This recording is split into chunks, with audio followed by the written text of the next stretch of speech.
Okay.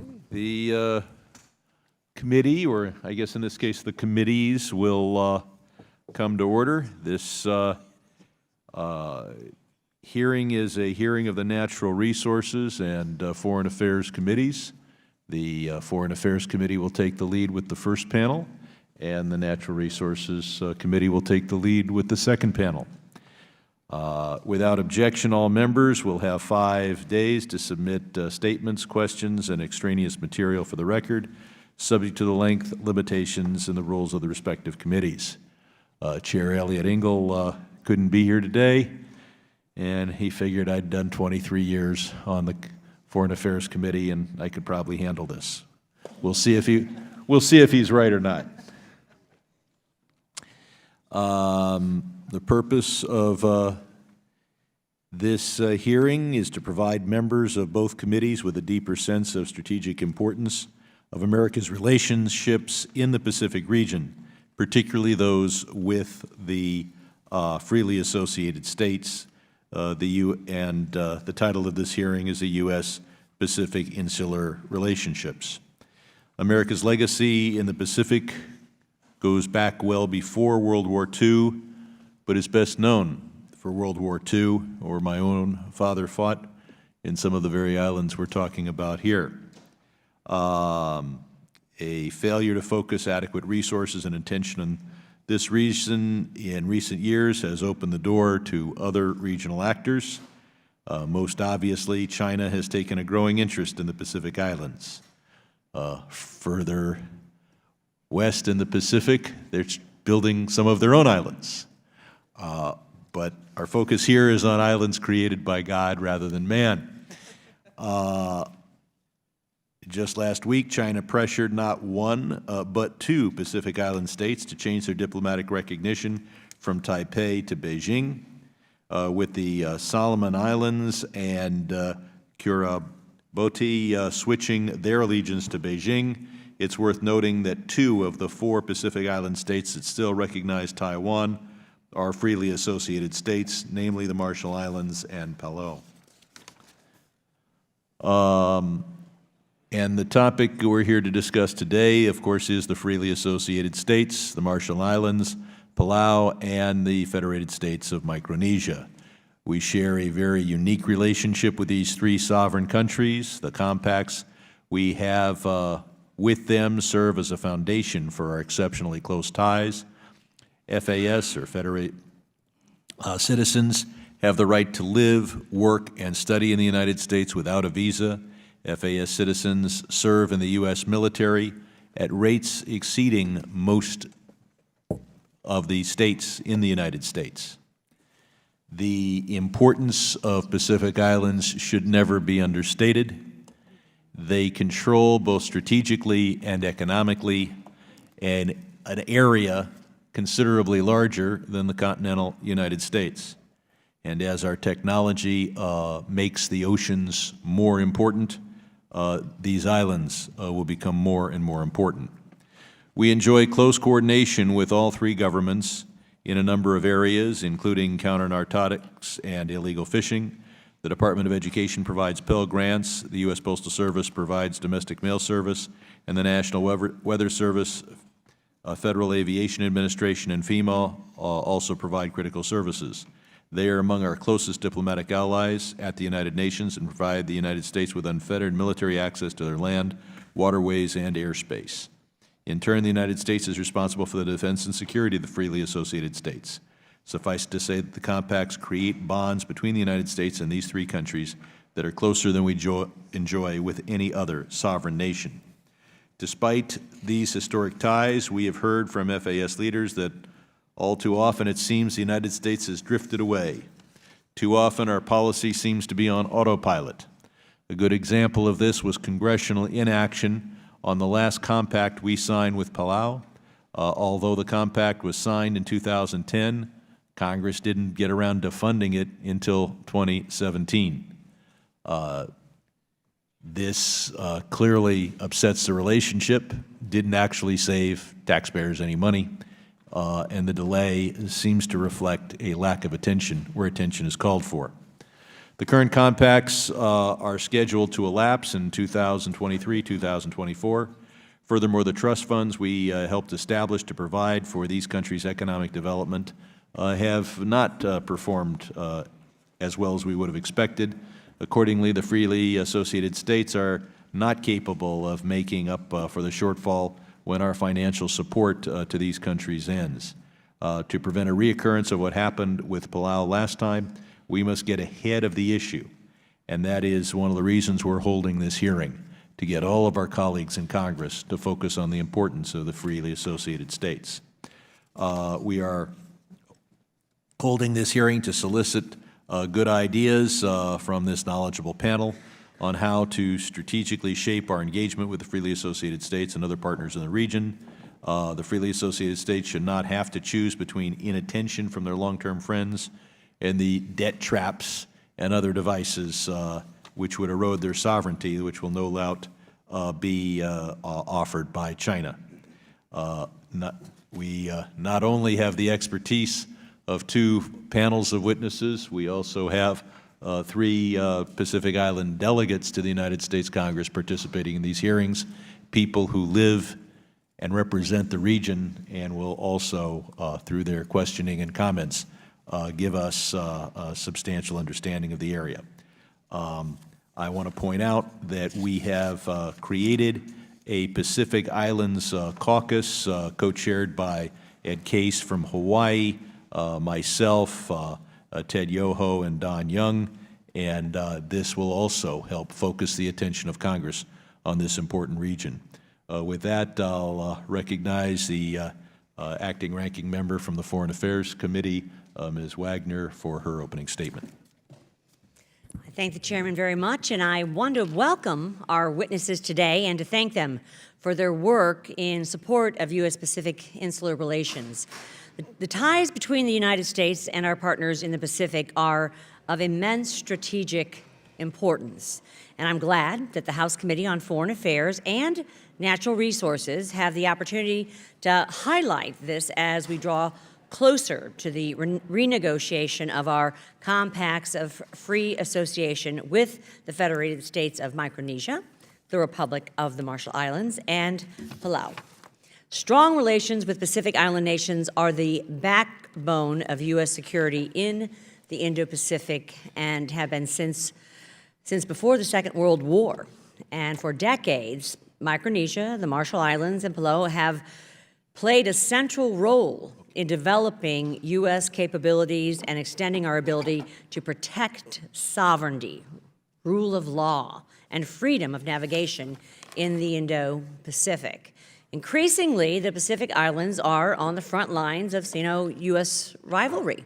China has already begun to pressure Pacific Island countries in an attempt to push the borders of its sphere of influence out to the so-called Second Island Chain, a line that passes right through the northern Mariana Islands, Guam, and Palau. Last week, China coerced 2 Pacific Island countries, the Solomon Islands and Kiribati, to break with Taiwan and instead recognize Beijing before the Communist government's 70th anniversary on October 1st. China seeks to replicate its diplomatic victory in Palau and the Marshall Islands by weaponizing its economic clout. It has banned Chinese tourists from visiting Palau, and it currently forces Marshall Islands ships to pay higher fees to enter Chinese ports. The United States must stand by its partners and its allies as they face down a belligerent and strident Beijing. China does not share our vision for a free and open Indo-Pacific.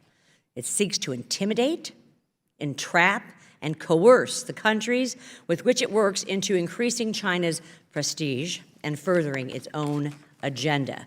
We in Congress are proud to support the special relationship the United States shares with the Marshall Islands, Micronesia, and Palau.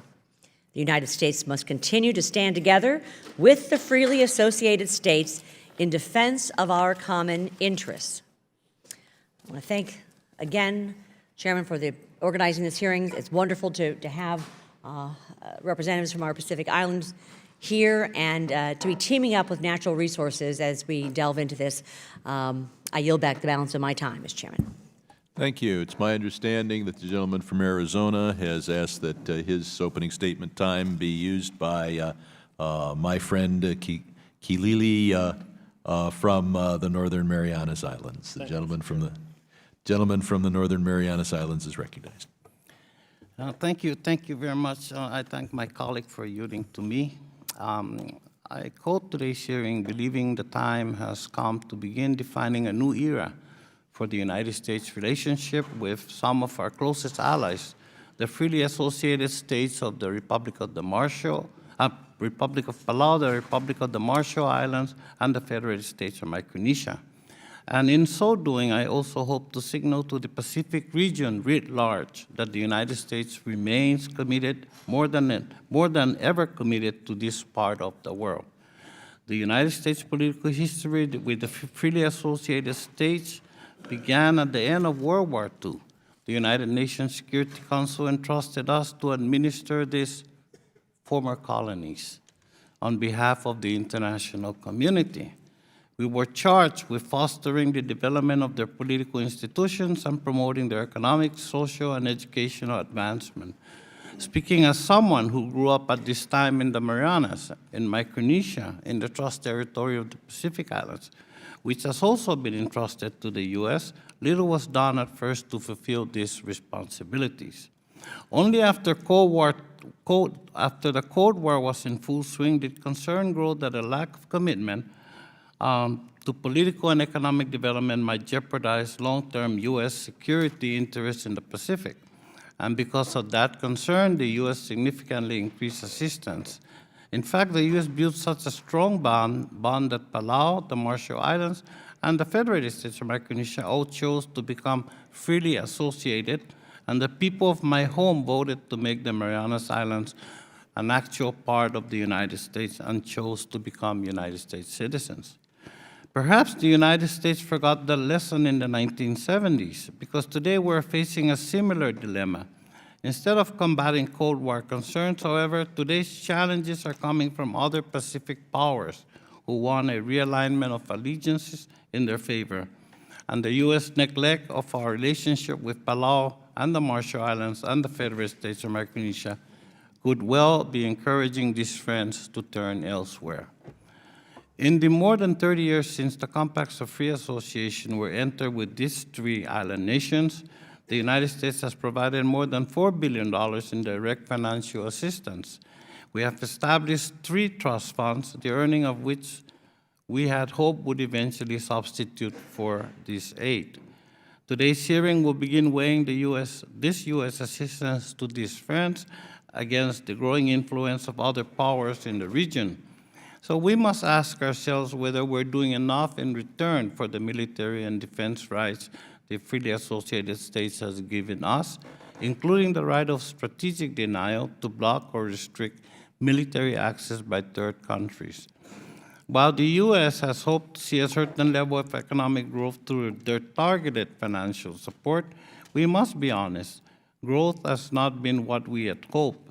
We may need to provide more aid, particularly in light of the GAO's 2018 report that the FSM and the Marshall's trust funds face risk and may not provide the self-sustaining disbursement in future years that were envisioned. While we are at the infancy stage of fulfilling the interagency's strong support for extending financial assistance, which we are told is vital to secure long-term U.S. strategic interests, we must avoid a repeat of the compact renewal with the Republic of Palau. That renewal was agreed between our 2 nations in 2010. I introduced legislation to approve it, but Congress did not take final action until 2018, much too long to keep a friendly neighbor waiting. I want to thank our administration witnesses and thank them for being here. Your presence underscores the importance of this issue to national security. I commend the administration for its willingness to secure and strengthen our nation's relationship with these allies who vote with us at the United Nations more than any other nations. And finally, I want to welcome my friends, Ambassador Jacquias from the Republic of the Marshall Islands and Ambassador Susea from the Federated States of Micronesia. Welcome. I look forward to hearing about your government's priorities for enhancing and moving the relationship with our two nations forward. And thank you, and Mr. Chairman, I yield my time back. Thank you. It's my understanding that acting as ranking member for the Natural Resources Committee is the resident commissioner from Puerto Rico, who is now recognized for a 5-minute opening statement, after which I'll recognize others in attendance who are interested in making a 1-minute opening statement. That doesn't mean you need to. Thank you, Mr. Chairman, and I appreciate it. I think this is a great opportunity to have a Foreign Affairs Committee and the Natural Resources Committee jointly doing a hearing about a very important issue for the United States security, but also for the interests of the United States in the region. As a member representing an island, I know how important it is to acknowledge all the situations in the past 50 years, as well as the status of the compact. In that regard, we'll be reviewing the United States relationship with and interest with the freely associated states, the Republic of the Marshall Islands, the Federated States of Micronesia, and the Republic of Palau. I welcome the ambassadors as well as the members from the government of the United States for this first panel. Our relationship with these 3 independent island nations dates back to the World War II, as the chairman just established, and is currently governed by compacts of free association that serve mutual interest. The freely associated states defer to the U.S. on decisions related to their external security and receive U.S. economic assistance and security guarantees. In return, our nation has access to their lands and waters for strategic purposes, and more importantly, we have the ability to deny other countries the same access for providing that kind of security. As Ms. Wagner just said a few minutes ago about the increasing interest of China in the region. In 2023 and 2024, the financial assistance authorization provided by the Compacts of Free State Association as amended and the Compact Review Agreement are set to expire. The financial assistance provided under these agreements has been essential to the 3 island nations. I therefore look forward to having this productive discussion on how this expiration could impact the daily life of the freely associated states. And I also want to know about the implications it could have on the United States' strategic interest in the South Pacific region, particularly whether it could create a leadership void that other nations like China might seek to fill. I want also to hear from our witness on policy options these committees can discuss and we can pursue to increase the freely associated states' economic self-reliance and ensure a brighter future for those countries. I want to thank both chairmen for calling today's hearing.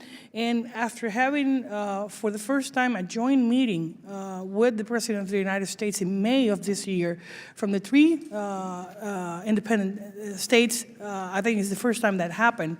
And lastly, in August of this year, Secretary Pompeo got a separate meeting discussing the same issue with one of the islands. I think this is the right time to have this kind of discussions and how can Congress help in this regard.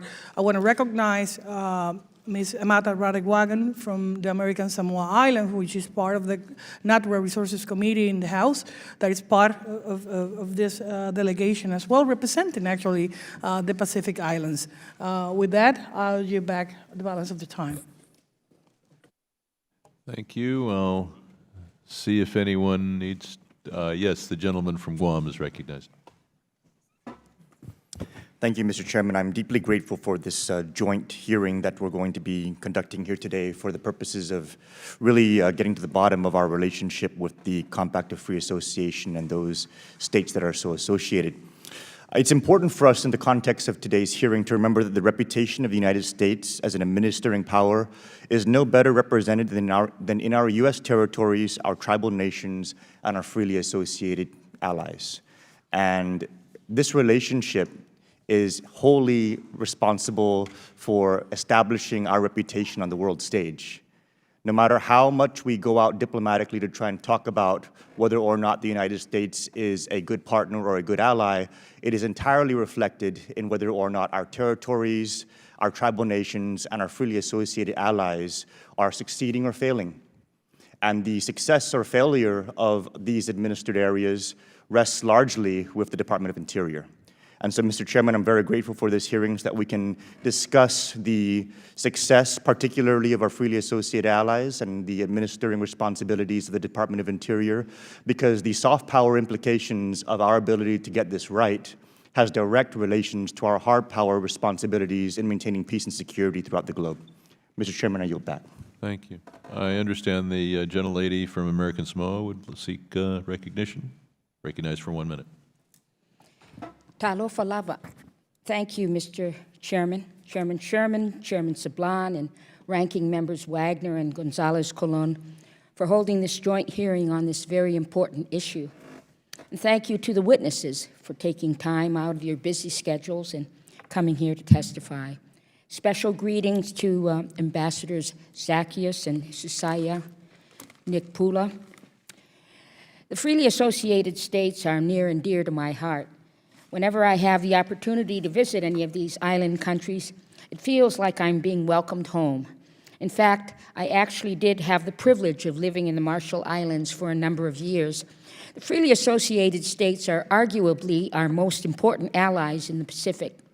Not only are they important security partners, the people of these island countries have a direct cultural and social impact on the United States and the territories. Their citizens live and work in our communities and serve in our military. They are our neighbors and family members. The American government doesn't just have an obligation to these island nations. The amount of value we receive out of our agreements with the FAS means we owe it to the American people to maintain these relationships. Thank you, Mr. Chairman. I yield back. Thank you. I see no other members seeking recognition, so we'll now move on to our first witness. Randall Shriver began his career in the Navy, served in important positions in the State Department, went on to positions in the private sector, and now serves as Assistant Secretary of Defense for Indo-Pacific Security Affairs. Mr. Shriver. Thank you. Good morning, Chairman and ranking members.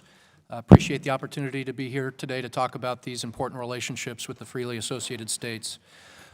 Our relationships with the freely associated states are critical to advancing our strategy to promote the free and open Indo-Pacific. We are advantaged by a deep and rich shared history, but also shared values and interests. We in the freely associated states believe strongly in respect for a safe, secure, prosperous, and free and open Indo-Pacific region that must preserve the sovereignty of all states, no matter their size. We stand together with these important allies and will sustain U.S. security guarantees to the freely associated states. The importance of these efforts is growing as we are increasingly confronted with a more assertive and confident China that is willing to accept friction in pursuit of its interests. There are, of course, other challenges that we work with our partners in the freely associated states in the Indo-Pacific, such as persistent and evolving threats from non-state actors, emerging threats across new domains such as cyber and space, and a range of transnational threats, such as natural disasters, illegal, unreported, and unregulated fishing, piracy, drug trafficking, and the impact of climate change. But our strong relations with the freely associated states, we have a particular concern by China's use of coercive tools to attempt to erode their sovereignty and induce them to behave in accordance with Chinese interests. As was mentioned, China has applied pressure to Taiwan's diplomatic partners, including Palau, with the banning of Chinese tourists and the economic coercion that the ranking member mentioned that led to a switch in diplomatic recognition on the part of two Pacific islands just last week. Our policy response at the Department of Defense is through implementation of the National Defense Strategy, in which the freely associated states feature prominently in its implementation. We seek to build a more lethal and resilient joint force where we prioritize investments in key technologies and key areas of modernization, and the freely associated states are partners with us on this effort. As an example, the Marshall Islands host the Reagan Ballistic Missile Defense test site, which provides tremendous opportunities for us in our modernization efforts.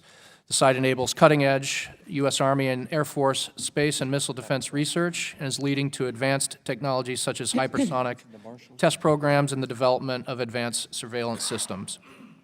Also related to the implementation of our national defense strategy, we seek to strengthen alliances and attract new partners. These networks are critical to our ability to protect the U.S. and enable our forward presence, but it also gives us partners who are more capable to defend themselves and contribute to regional security. Consistent with growing partnership capability and in line with the 2018 BOA Declaration, we aim to build capacity and resilience, particularly to address challenges such as maritime security. The freely associated states are also critical to our department's long-term strategy as they grant us access and they support us in international fora. All three countries also contribute to our mutual defense by their service in the U.S. Armed Forces, as was mentioned by the chairman and other members, at per capita rates higher than most U.S. states. And their citizens have paid the ultimate sacrifice with lives lost in combat in Iraq and Afghanistan. The freely associated states are also active contributors to the international pressure campaign on North Korea. We work with the Marshall Islands and Palau, for example, to prevent use of their ship registries to evade sanctions against North Korea.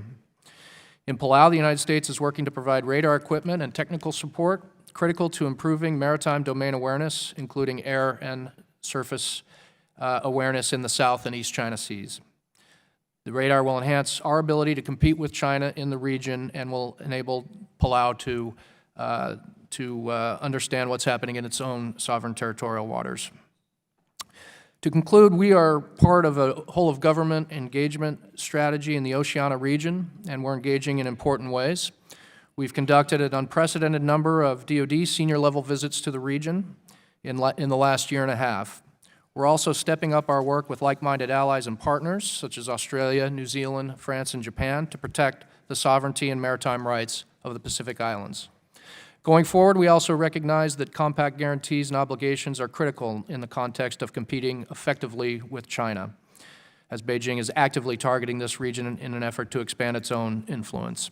In this regard, the Department of Defense strongly supports our interagency efforts to extend the economic provisions of the compact to secure our long-term strategic interests in this vital region. Thank you again and look forward to your questions. Thank you. Ms. Sandra Oudkirk is a career diplomat. She's Deputy Assistant Secretary for Australia, New Zealand, and the Pacific Islands in the Bureau of East Asian and Pacific Affairs at the Department of State. You're recognized. Good morning, Chairman, ranking members, distinguished members of both committees. Thank you for the opportunity to appear before you today with my distinguished fellow panelists. As has been noted already, the Indo-Pacific is the most populous and economically dynamic region of the world. The U.S. interest in a free and open Indo-Pacific extends back to the earliest days of our republic. Our relationships with the Republic of the Marshall Islands, the Federated States of Micronesia, and the Republic of Palau, collectively referred to as the freely associated states, have, since World War II, contributed to a secure, stable, and prosperous Indo-Pacific region. Together, these three countries form a strategic bridge, stretching from Hawaii to the Philippines, a span equivalent to the breadth of the continental United States. As has been noted, we have full responsibility and authority for security and defense matters in or relating to these three countries. We can deny other countries' militaries access to these countries, and the three governments consult closely with us on their foreign policies. Importantly, the freely associated states hold strong to their core democratic values. This is the foundation that underpins our relationship and our cooperation. As Secretary Pompeo said during his August visit to Micronesia, these small islands are big strongholds of freedom. They are proven partners and friends. The Marshall Islands, the Federated States of Micronesia, and the Republic of Palau are historically among the United States' strongest supporters at the United Nations. The freely associated states stand with us to combat anti-Israel bias and stood with us on the Jerusalem vote. In addition, Palau and the Marshall Islands are two of the now 15 countries that maintain diplomatic ties with Taiwan. We work closely with the freely associated states on the full range of law enforcement issues. We train law enforcement personnel from all 3 countries.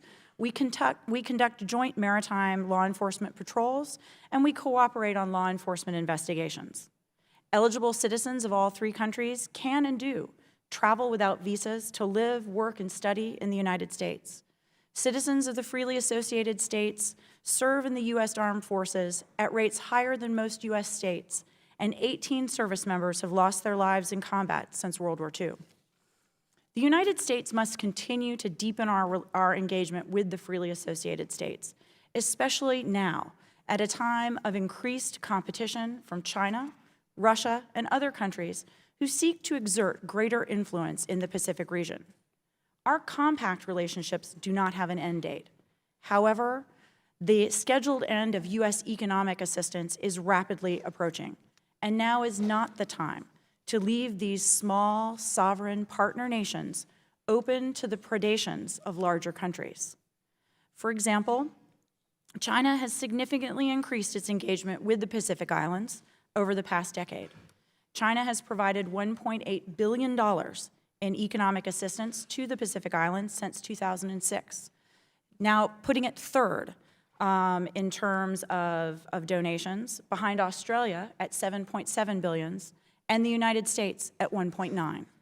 China's engagement is still growing.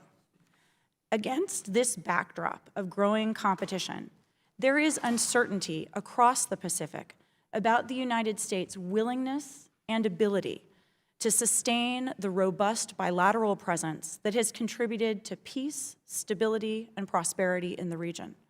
Our allies, partners, and other Pacific Island countries see our relationships with the freely associated states as a bellwether, as a signal of our commitment to the broader Indo-Pacific.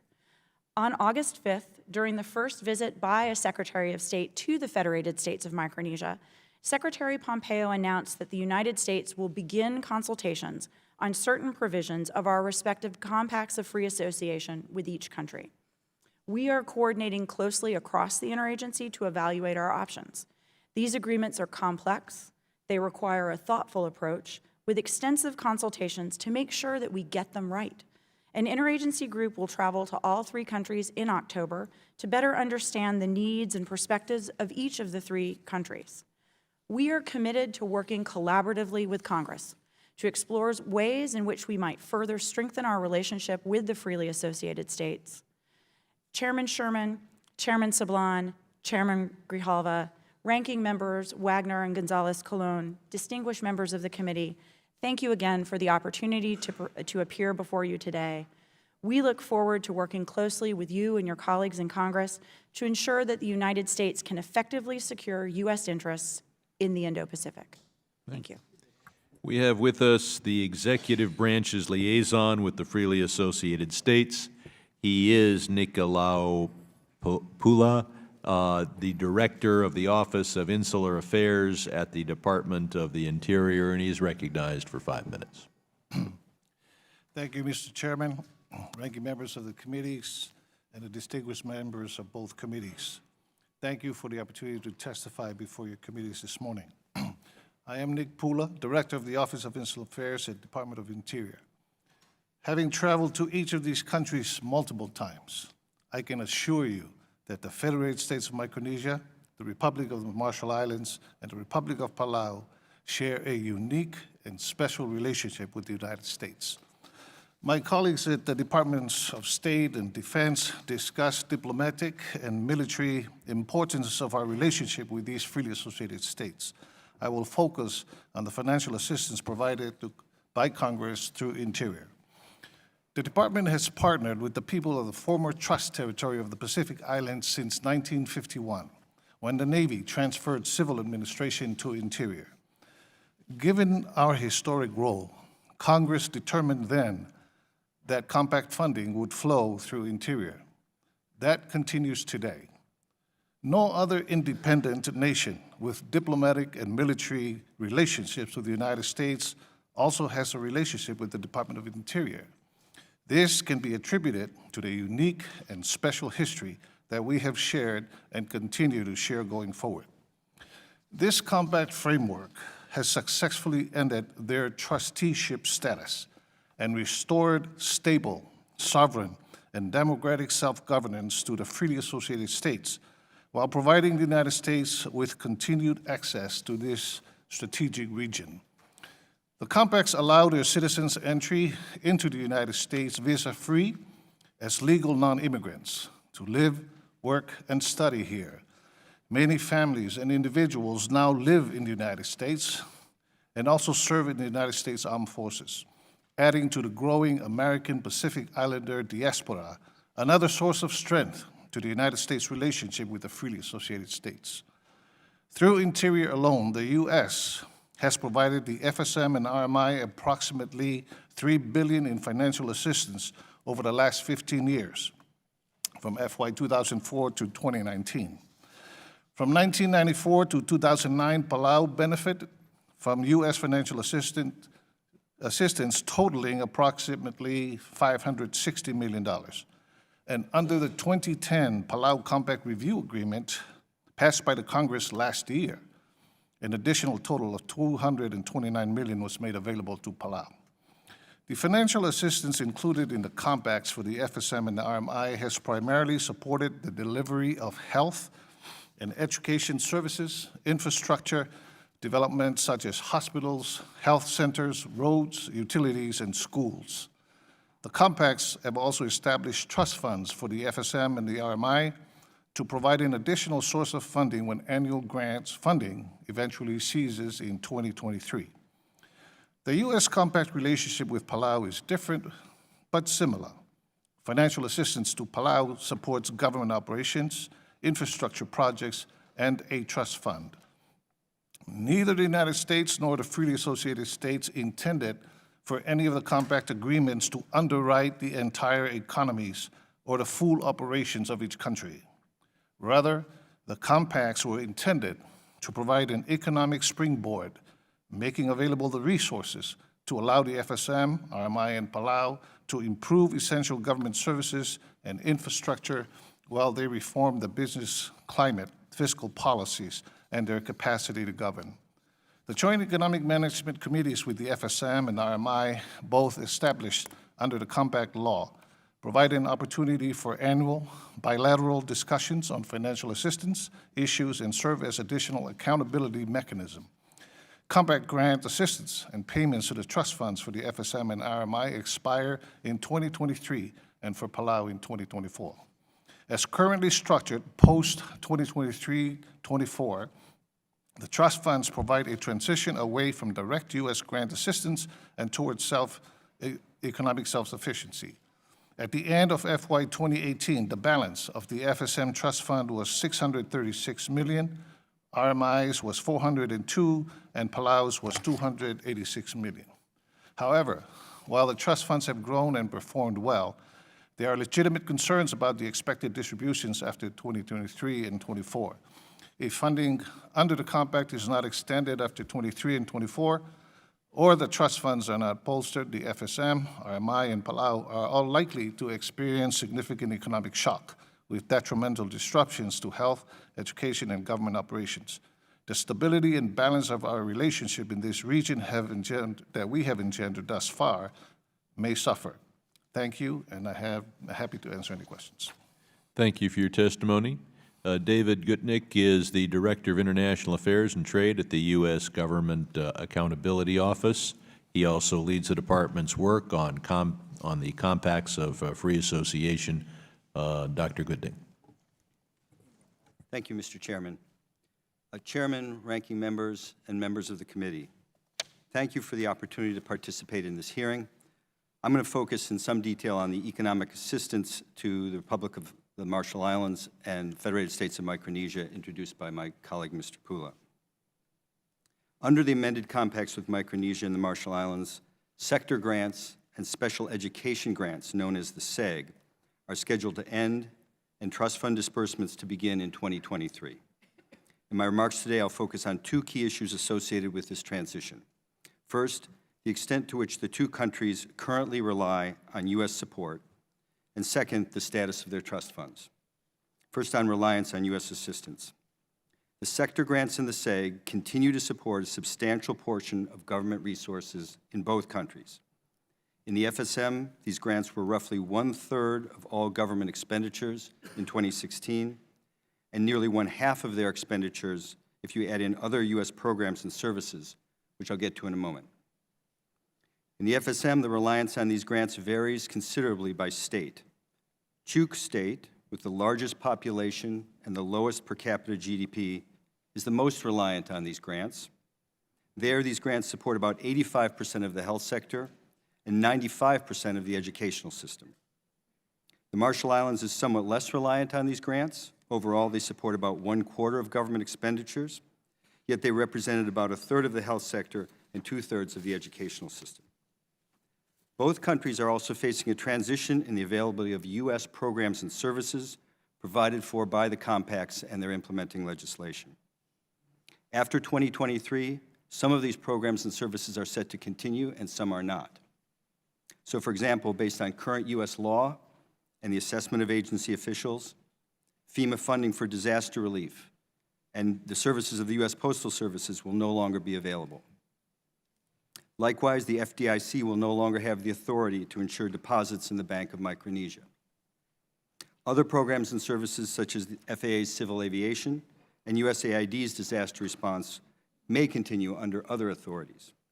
And yet still other programs and services can continue without change. For example, eligibility for Pell Grants, special education grants, and numerous public health programs will continue.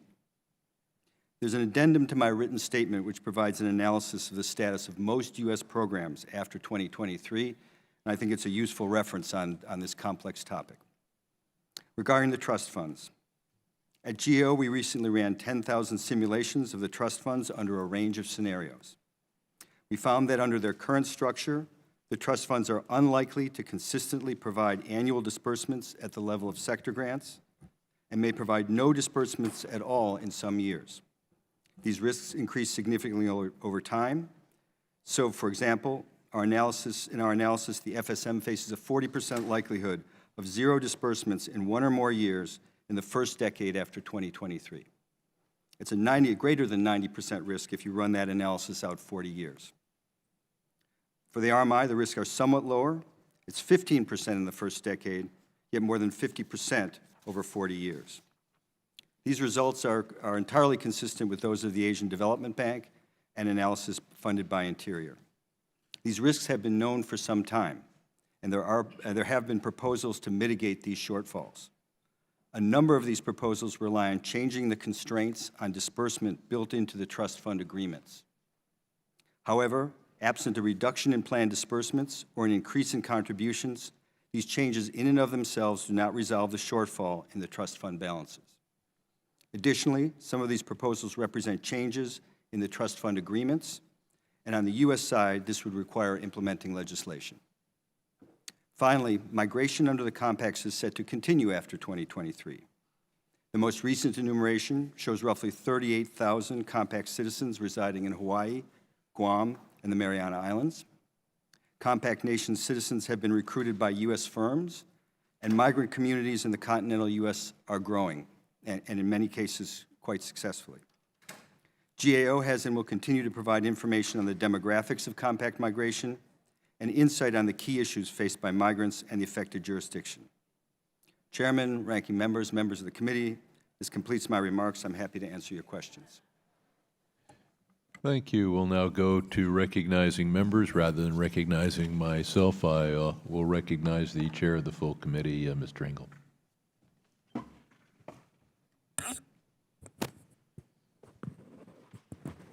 Well, thank you, Mr. Chairman. I want to thank Mr. Sherman for his hard work in working for this very important issue, and also in our 2172 Foreign Affairs room. So thank you so much, Mr. Sherman. Thank you to the witnesses for testifying on the many elements of the important and unique relationship between the United States and the freely associated states. And I'm very happy that we were able to organize this joint hearing with Chairman Grijalva, Vice Chairman Sablan, and the other members of the Natural Resources Committee, who have, along with the Foreign Affairs Committee, taken the lead on relations with the freely associated states over the years. I look forward to working with the National Resource Committee as we engage on these issues in the months and years ahead to ensure that we have a good outcome to upcoming negotiations on new compacts of association so the U.S. and the freely associated states can strengthen our ties, safeguard our sovereign interests, and ensure our mutual defense well into the future. Despite the deep historic ties between our nations and the region's strategic importance, there's frankly not a lot of awareness about the freely associated states here in the United States. This hearing provides a good opportunity to put them back on the radar screen. Our relations with the freely associated states are a very important part of our overall Indo-Pacific strategy. The way we handle the compacts will demonstrate not only how we treat some of our closest friends, but America's commitment to the Pacific as a whole. So I'm very glad that we have an opportunity today to discuss how the United States and the FAS can deepen and broaden our bilateral engagement. And again, I want to thank Mr. Grijalva, Mr. Sablan, and Mr. Sherman. I have one question I'd like to ask Ms. Oudkirk. I've long believed that the United States should have diplomatic representation in every country of the world. Recently, during his visit to the Federated States of Micronesia, Secretary Pompeo said he was examining how our government can best interact with the freely associated states to put our relationship on a sound footing for the decades to come. May I ask you, what do you think about reassigning responsibilities for the freely associated states from the Department of Interior to the Department of State or some other agency, and what would be the advantages and disadvantages of doing so? Thank you very much, Chairman Engel. So just to be very clear, we have accredited ambassadors in place in each of the 3 freely associated states and embassies in each of those countries. So the State Department does conduct our diplomatic relationship with those 3 countries as per normal as we would with other countries in the world. The difference is, as Mr. Pula noted, the Department of Interior implements the assistance under the compacts.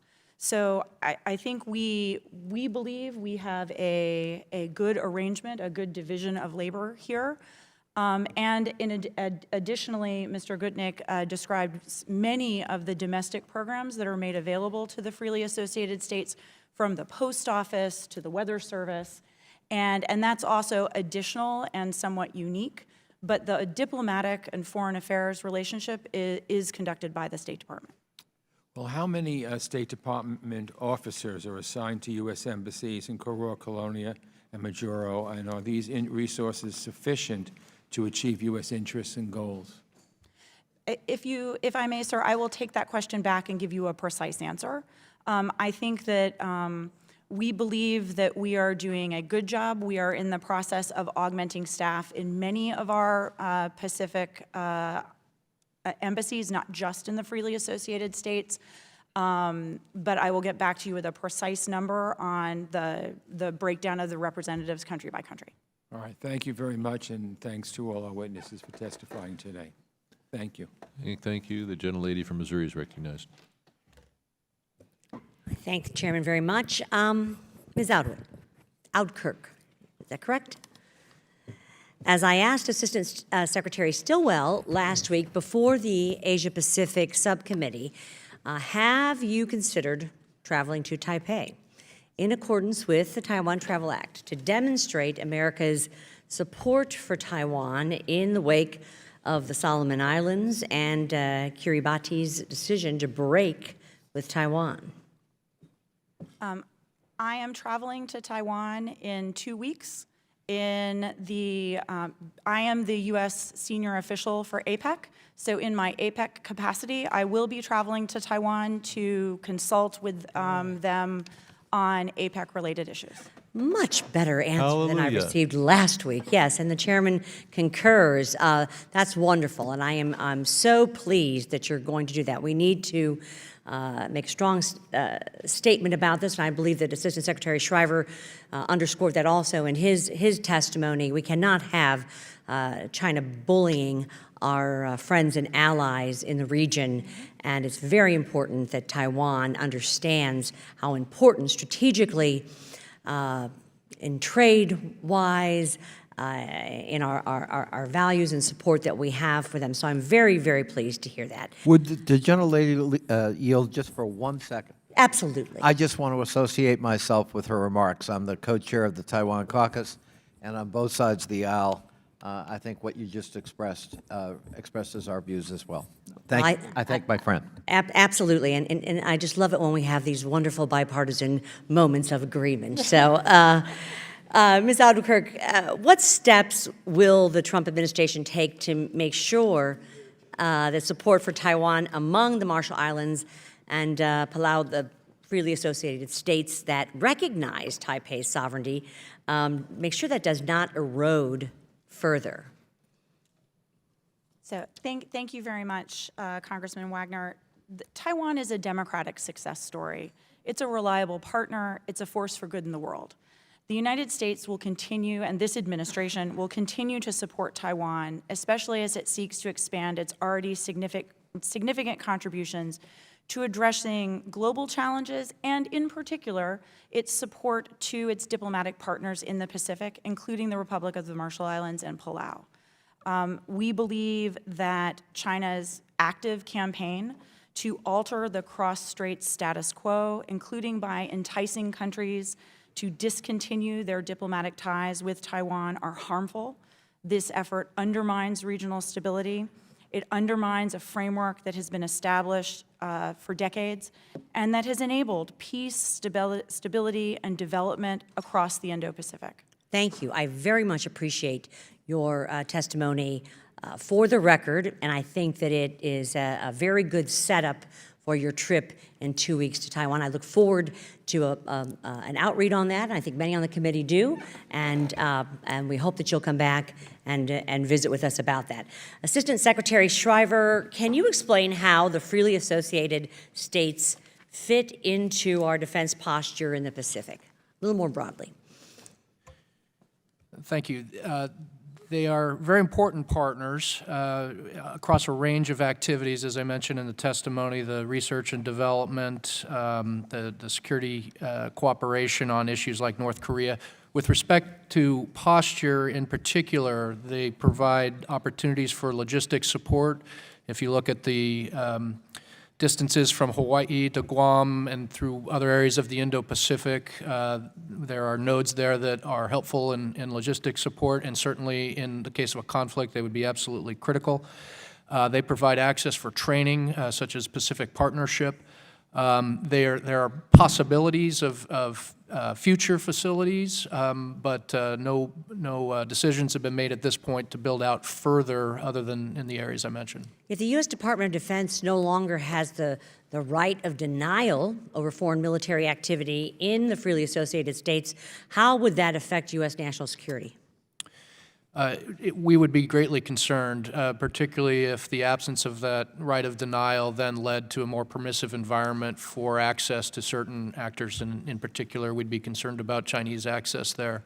So we are grateful for that, and we think it's a mutually beneficial relationship. You may not have time to answer this, but let me just say that, Assistant Secretary Shriver, that China is clearly seeking to build military dual-use infrastructure throughout the Pacific Islands, such as piers that can accommodate Chinese Navy ships. What are China's dual-use infrastructure plans for the region, and what would these facilities mean for our defense? I think the Chinese are very opportunistic, and they're looking for permissive environments where they can use economic assistance and infrastructure support, such as piers, that will create later access opportunities for the PLA. So it's something we watch very carefully and want to make sure that our influence and our relationships are as strong as possible to prevent that. Thank you. My time has expired. I yield back. That's neat. At this point, I'll recognize the Chair of the Full Natural Resource Committee, the gentleman from Arizona.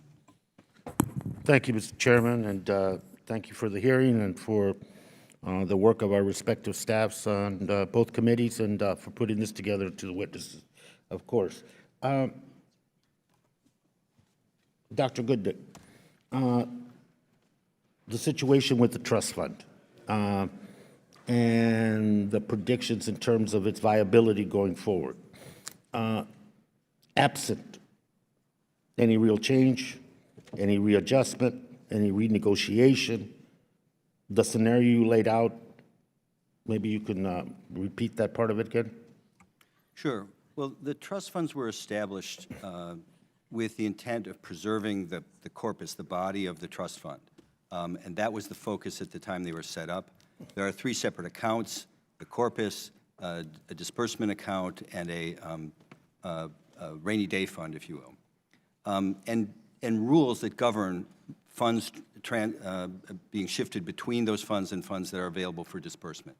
That's the constraint that in the short run may lead to years where there are 0 disbursements, or a number of years where the disbursements do not equal the value of the sector grants that end in 2023.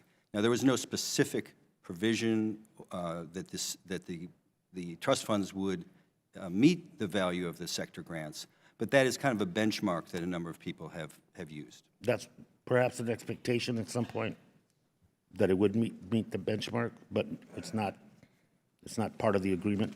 The agreement does not explicitly and fully limit the distribution to the inflation-adjusted sector grants. Mr. Pula, if I may, we've heard primarily about national security in opening statements and in much of the testimony, and I don't disagree with that. There's an urgency there, and that urgency has to be dealt with.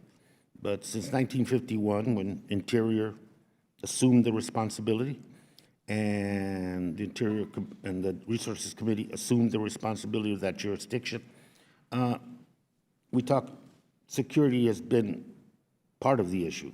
But I want to get from you, there's a humanitarian side to this issue as well. I understand the national defense security thing. There's not an issue of argument or either or, but it's a both question. And the humanitarian concerns that we have in terms of the degrees of services and attention that we bring to the people of those of the FAS. So let's talk about that humanitarian side of this issue and the responsibility that this Congress and Interior has to make sure that that's part of the equation. And sometimes I hope we don't lose that part in the discussion about the need to backstop China and do all those other things that I don't disagree with at all. But there is a human side to this, and those are the people on that island and the migration attendant to that. If you would. Thank you, Mr. Chairman. You know, I've been doing this job for the Department of Interior for over 20 years. And I can tell you and the members of the committee that dealing with the freely associated states have been a special part of my personal work, and in terms of the department, in cooperation with the State Department, with the ambassadors that are in the 3 countries. It's been an experiment. More to the point. The investment that we are currently making to deal with all the issues and to strengthen the relationship, my perception is it's not enough, and so I'm asking. Well, let me say, Mr. Chairman, that the law, the compact or the current agreement provided funding that we work with. Now, if your question is that enough, my answer would be it depends on who you ask. And mostly, the way we deal with the Department of Interior working with the 3 freely associated states, as you may well recall, during the Cold War, when we came up in 2003, in the beginning of this amended compact, which ends in 2023, the agreement that we now have provided for some accountability. And the reason why I said that, the first 15 years, funding was going to the countries, and Congress felt, well, you know, so what do we have to show for it? So in 2003, the United States provided funding on 6 sectors. And so in those 6 sectors, we basically, the primary ones are health, education, infrastructure, and then the other minor ones. So the answer on the investment question I asked you is, it depends. Yes. Yield back. I think my time is up. Appreciate it. Thank you. Thank you. I'll now recognize the resident commissioner. Thank you, Mr. Chairman. My first question will be, Mr. Schreiber, in your written testimony, you know that a concern with China's use of coercive tools to attempt to erode Pacific Island sovereignty and to induce them to behave in accordance with Chinese interests. What do you mean by that? In terms of the tools, what tools? We see economic coercion, the use of debt trap diplomacy. We see diplomatic and political pressure, the sense that China's large in the region, not going away, and you need to deal with us on our terms. So they have a range of ways of applying pressure, and it's increasingly difficult, particularly for smaller states, to stand up to that, which is why I think our partnership with the freely associated states and others is so important. And you also say that for those Pacific nations to behave in accordance with Chinese interests, what specifically does China want them to do? Well, there's tremendous pressure. Taking a loan? Ma'am, first of all, I would say there's tremendous pressure on the remaining diplomatic allies of Taiwan to switch diplomatic recognition. And we saw 2 countries last week make that sovereign choice to change, and there's pressure on Palau, pressure on the Marshall Islands. There's a range of other things that China may ultimately apply pressure. Their positions on the South China Sea, their positions in international fora. We see them apply pressure to their partner countries in those instances, and certainly the Pacific Islands could be susceptible to that as well. Does the United States currently have any plans to build any additional U.S. military facilities on those free associated states? We are, I think, in a process now of reviewing plans and reviewing posture. I think we're grateful for the opportunity to have these relationships that give us options, and as we look at the logistical needs, the access needs for contingency planning, we'll certainly be in consultation with our partner countries on those issues. Thank you, Mr. Pula. One of the main issues is you got a lot of experience in the Department of Interior in the renegotiation of the compacts and the renewal of one of them. Your experience, what will be the financial impact if funds are not continued beyond the 2023? Thank you for the question. As we look at the trust fund, the current compact agreement, the funding, the direct assistance that we provide now for the last 15 years until the end of 2023 will end, and then the trust funds will kick in. Just real short, if you look at the balance of the trust funds, they will not make the level of the current funding that goes to both the RMI and the FSM. Of course, that all depends on how the market does in the trust funds. So to answer the question, there are gaps. The RMI's trust fund is a little better. The FSM has a larger gap, and we hope when we get there, and as of course, as was mentioned by my colleague from State Department, Secretary Pompeo had already announced sort of like the renegotiation. So in that sense, those are some of the things that the administration are now kind of working together to figure out how we can help in this process going forward beyond 2023. You're the chair of the trust, correct? Yes, I am. And being the chair of the trust, is any oversight currently in place to that trust?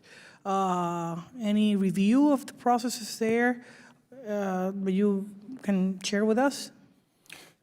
Okay, I'm sorry, can you? You're the chair of the trust. Yes. My question is if the Department of Interior is doing an oversight of the trust as we speak. Right. The way the trust fund is set up, we have 3 members from the U.S. and 2 members from the both the RMI. Do you have a monitor on the trust right now or no? Oh, do we have a manager? Yeah, we hire financial folks that help us on a daily basis. Yeah. In that experience, I would love it, and I know my time is running, but what detailed assessment of what stays and what may go away if the compact are not renegotiated? Well, I can say this, the trust funds won't be enough in terms of the funding. Like I said, that is something that we're sort of like discussing how to help. The portfolio itself of the trust funds of both FSM and RMI are sort of diversified based on the markets. But at this point, we hope that it'll work toward that. And if you can provide it for the record later on, what recommendations specifically for the renewal or the agreements you may ask from this committee? Having said that, I'll yield back. Thank you. Thank you. Now recognize, gentlemen. Thank you. Thank you very much, Chairman. I'm going to have some questions that I would ask the witnesses to respond in writing. I don't have enough time, but let me start. Secretary Shriver, you testified before the Senate Energy and Resources Committee 2 months ago that the administration, quote, strongly supports extending compact financial assistance, end quote. But the source of funding was unanswered at that hearing. Today, you testify again that the administration strongly supports extending compact financial assistance to secure long-term U.S. strategic interests in the region. So in this intervening 2 months, sir, has the administration identified a source of funding? We don't have a final answer on that, but the work has continued, work with our OMB and our interagency colleagues to identify our proposal that we would bring to the Congress to accomplish that. Yeah, thank you. That's good because, we would not want to have a repeat of what happened with the Republic of Palau, where it took 7 years to get Congress to approve it. Secretary Oudkirk, I hope I got that right, Sandra. Thank you very much for the visit recently, also for the briefing for one of my meetings. But compact extensions must be enacted into law as we did with the Palau Compact in 2017 with Public Law 115-91.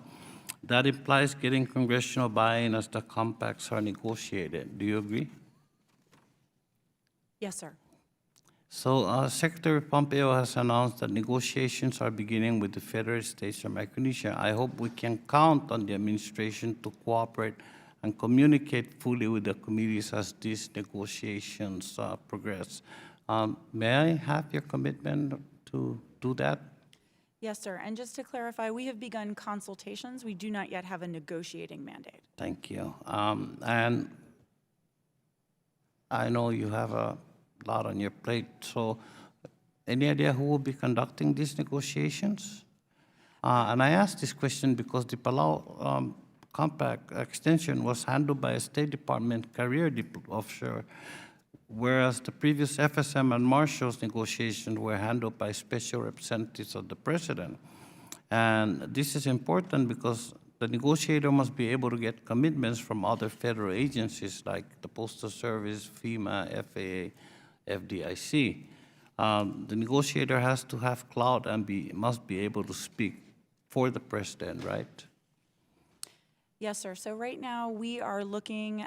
We are in the consultative process. We are working to determine who the negotiator will be. We have not made a determination on that yet, which is why I would draw a distinction between the consultative period that we're in now. We're listening, we're asking questions, we're trying to draw lessons learned.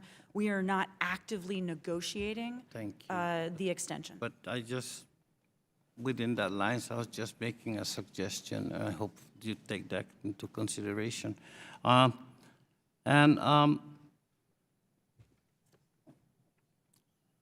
basic element of the 2003 compact was setting up self-sustaining trust funds to replace annual grants. GAO reports that the trust funds are unlikely to meet that goal. So is it going to be one of your goals in negotiating compact renewals to adequately capitalize these trust funds so they can replace the annual grants? So, Mr. Congressman, just as we are hoping to consult with you and take your advice on how to best configure our negotiating team and what our goals and objectives should be in undertaking this step, which does have a long and far-reaching impact, we're also looking to gain lessons learned from our colleagues at GAO, from colleagues throughout the interagency, and our negotiating partners, the governments of the 3 freely associated states, the people living in those countries, to set objectives and then to negotiate towards a goal that provides the most benefits for the most reasonable cost. Yeah, so I don't doubt this because both you and Secretary Shriver have said that you do understand that there are powers at work in the Pacific and that they will step in and offer economic support if the United States gives up the field. So, Secretary Aldrich, how about the, my time is up, Mr. Chairman. Without objection, the gentleman will be granted another minute. Thank you. Very important issue for me, Secretary Aldrich. Special education grant that replaced many federal education programs. That grant was not made a permanent appropriation and has never been full funded. What is your plan for making sure education gets reliable funding when this is when the renegotiation happens? And this is important because, as I always say about the Marianas, and it is true everywhere, education is the key to future prosperity and well-being for the individual and the society. So we have to make sure that education is funded. Would you agree with me on that? The State Department shares your concern and support for a well-educated population as a foundation for democracy, though I will defer on the specifics of the special education funding to my colleagues from either DOI or GAO, or we can take the question back. Right. That this should be also a plan in negotiating. Right now, schools in the freely associated states or in the Federated States of Micronesia are closed at noon because there's no school meals, and you cannot fully educate or students if you only half day in session. Thank you, and I yield back, Mr. Chairman. I will have questions for the record. Thank you. I'll now recognize the gentlelady from American Samoa, then I'll recognize myself for questions. Thank you, Mr. Chairman. So this question is for the panel. The administration of the FSM and RMI trusts has been cumbersome and unnecessarily contentious with joint U.S. Insular Management Committees provided for in 2003. The 2010 Palau Compact extension is more efficient, but not less effective with insular ownership and management within U.S. guidelines. Is there any reason not to replicate the Palau model in laws regarding the FSM and RMI?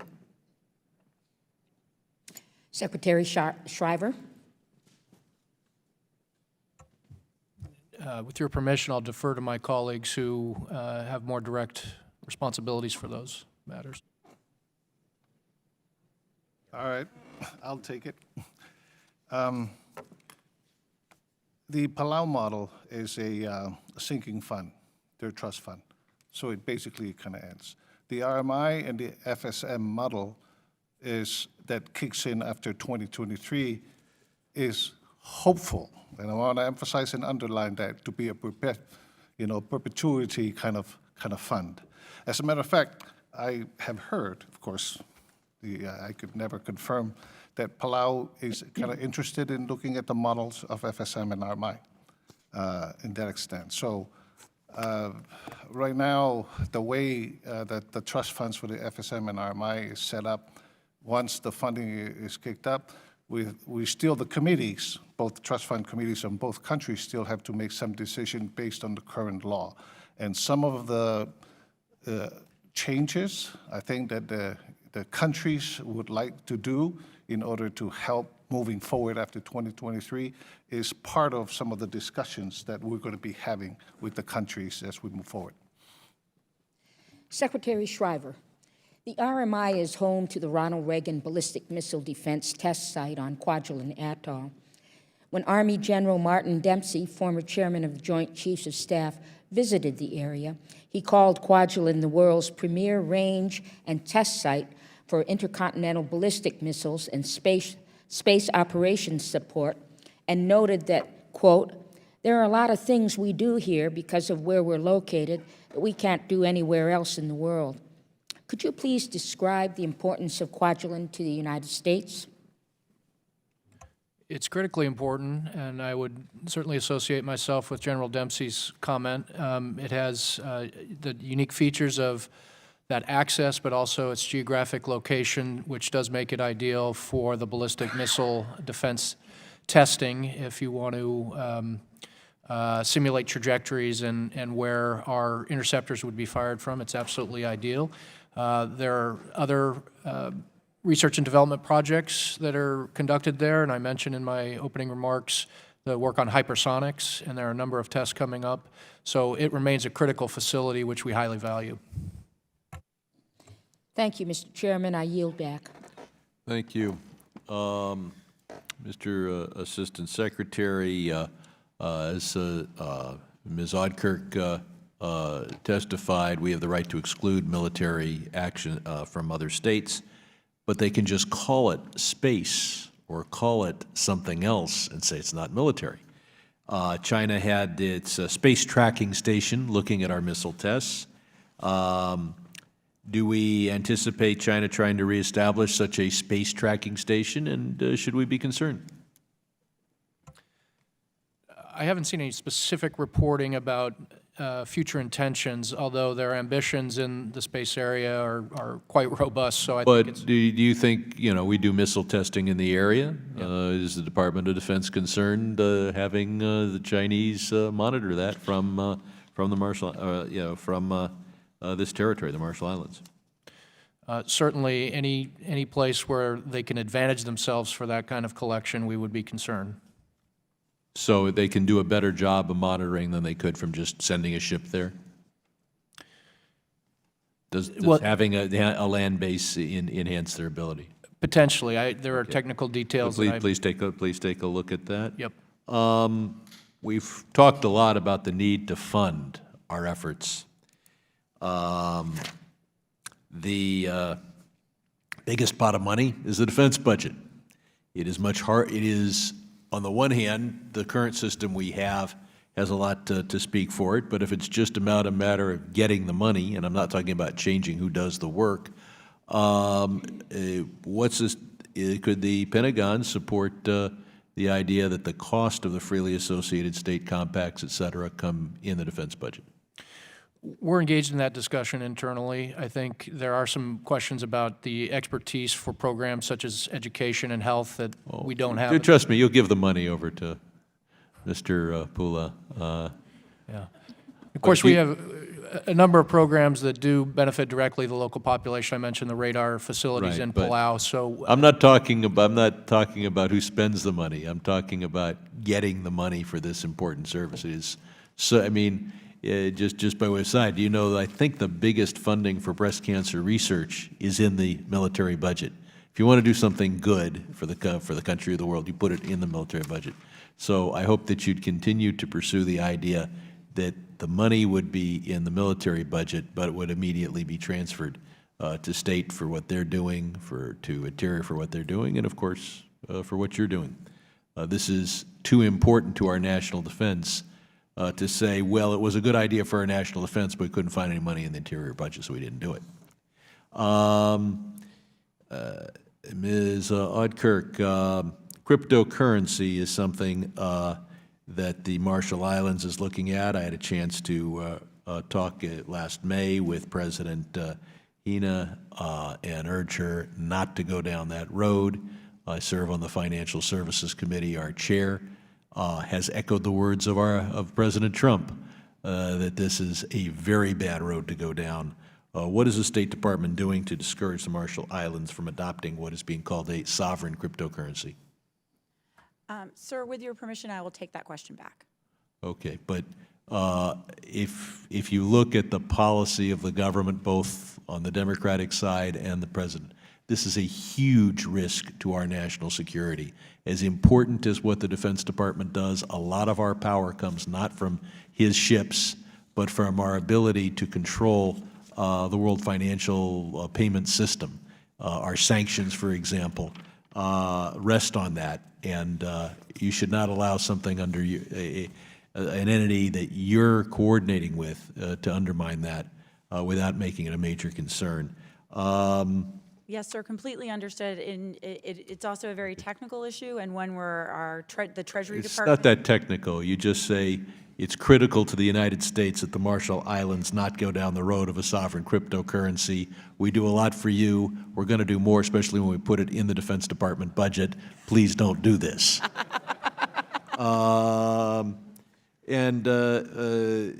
Finally, climate change. Are we addressing climate change, and what risk does this pose to the FASS? Sir, I had the honor of accompanying Secretary Bernhardt to the Pacific Island Forum in Tuvalu last month. Climate change was an absolutely top priority for the Pacific Island states there. Secretary Bernhardt was very eloquent in describing all of the work, the U.S. approach to the climate issue, and all of the work that the United States does from NOAA, the Coast Guard, FEMA, and others to deal with the issues of resilience and adaptability.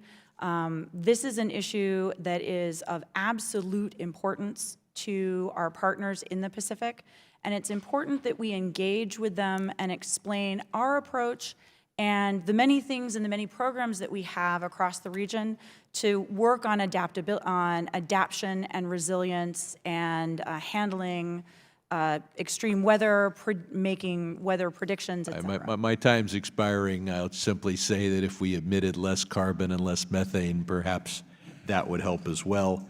And I'll ask you to respond for the record about Chinese efforts to influence the internal politics of the freely associated states. And with that, we'll recognize, what? Oh, Mr. Yoho, the gentleman from Florida. Thank you, Mr. Chairman. I appreciate you all being here. You know, since post-World War II, the Indo-Pacific region has been, you know, considered open and free and passable by all. Not until recently have we seen this aggression from China.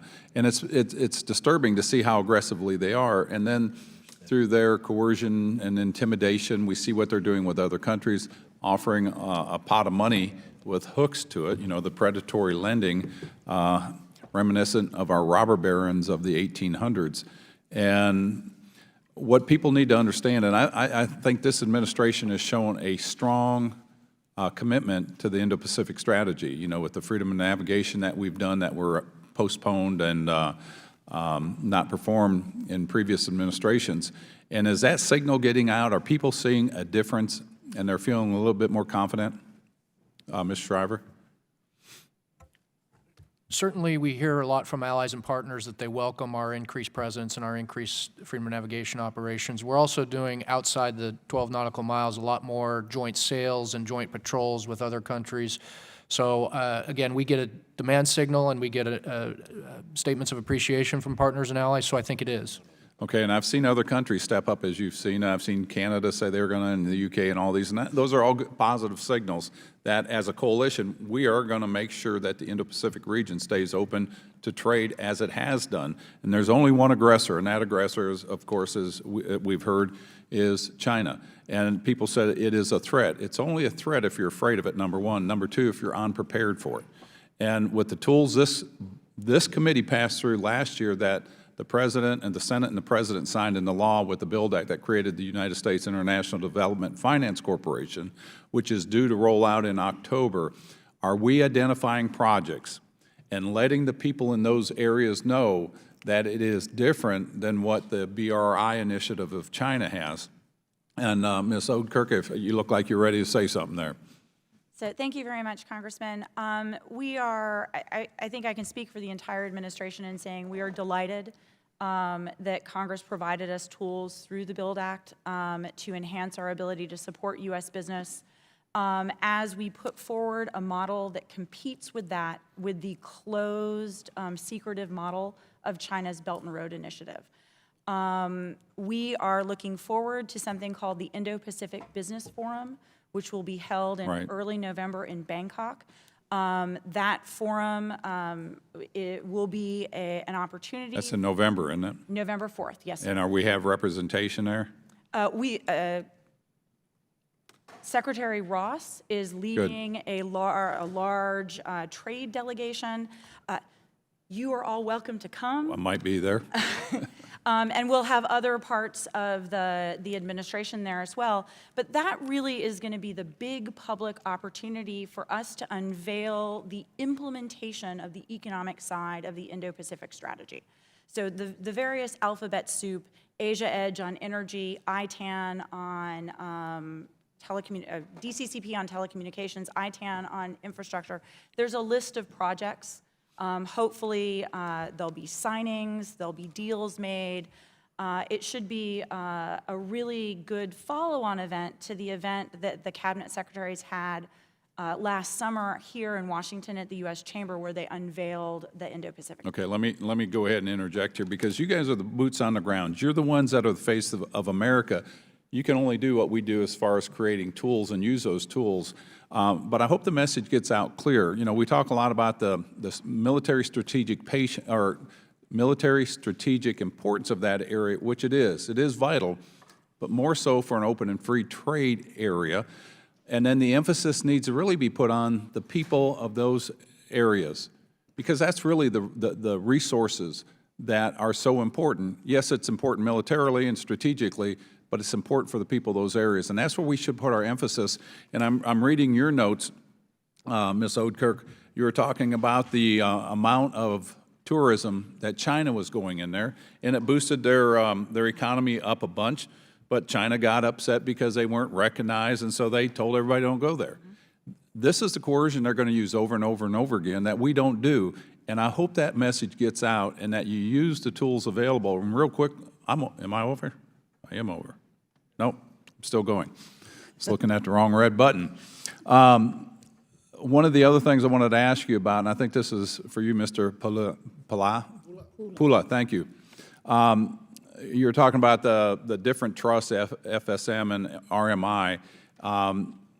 Is the other ones, are those sovereign wealth funds? If not, can they be converted to those? And if so, what would you need to, is that something we need to do?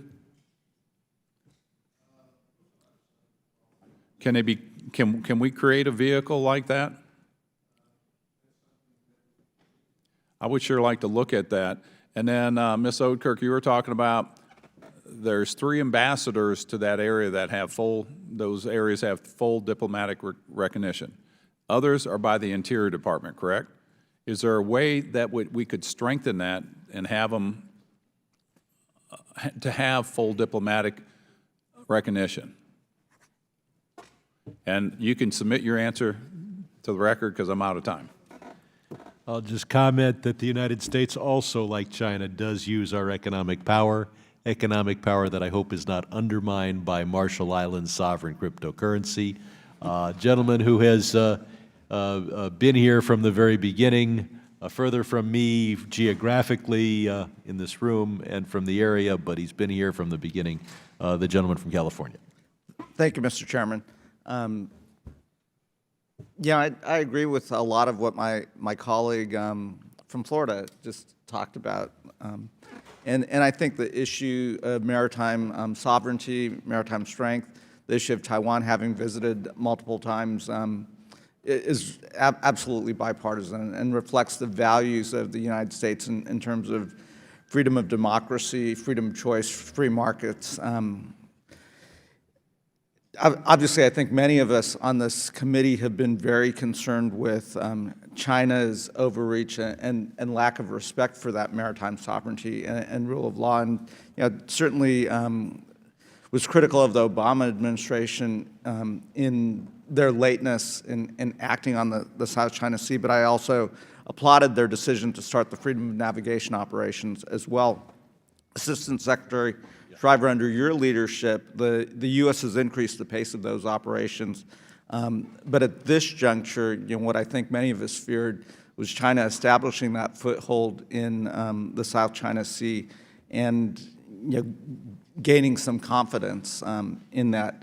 As they start to think about the second island chain and so forth, how do you think this changes the calculus from the Chinese perspective, given where they were with the first?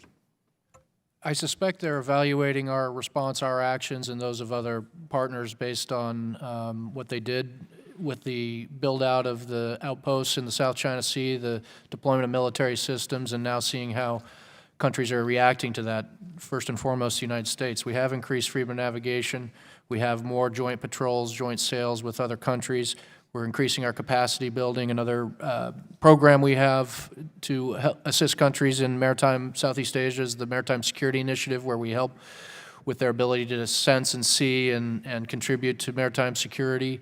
So I hope what they see is a response that is really counterproductive to what China's ultimate aims are. They'd be far better off pursuing their interests through peaceful means and allowing that area to remain free and open and not try to change the qualitative nature of it, because we're open to having a free and open Indo-Pacific that benefits all, including China. But if one country tries to change international law, then we'll get a strong response. Well, thank you for that update.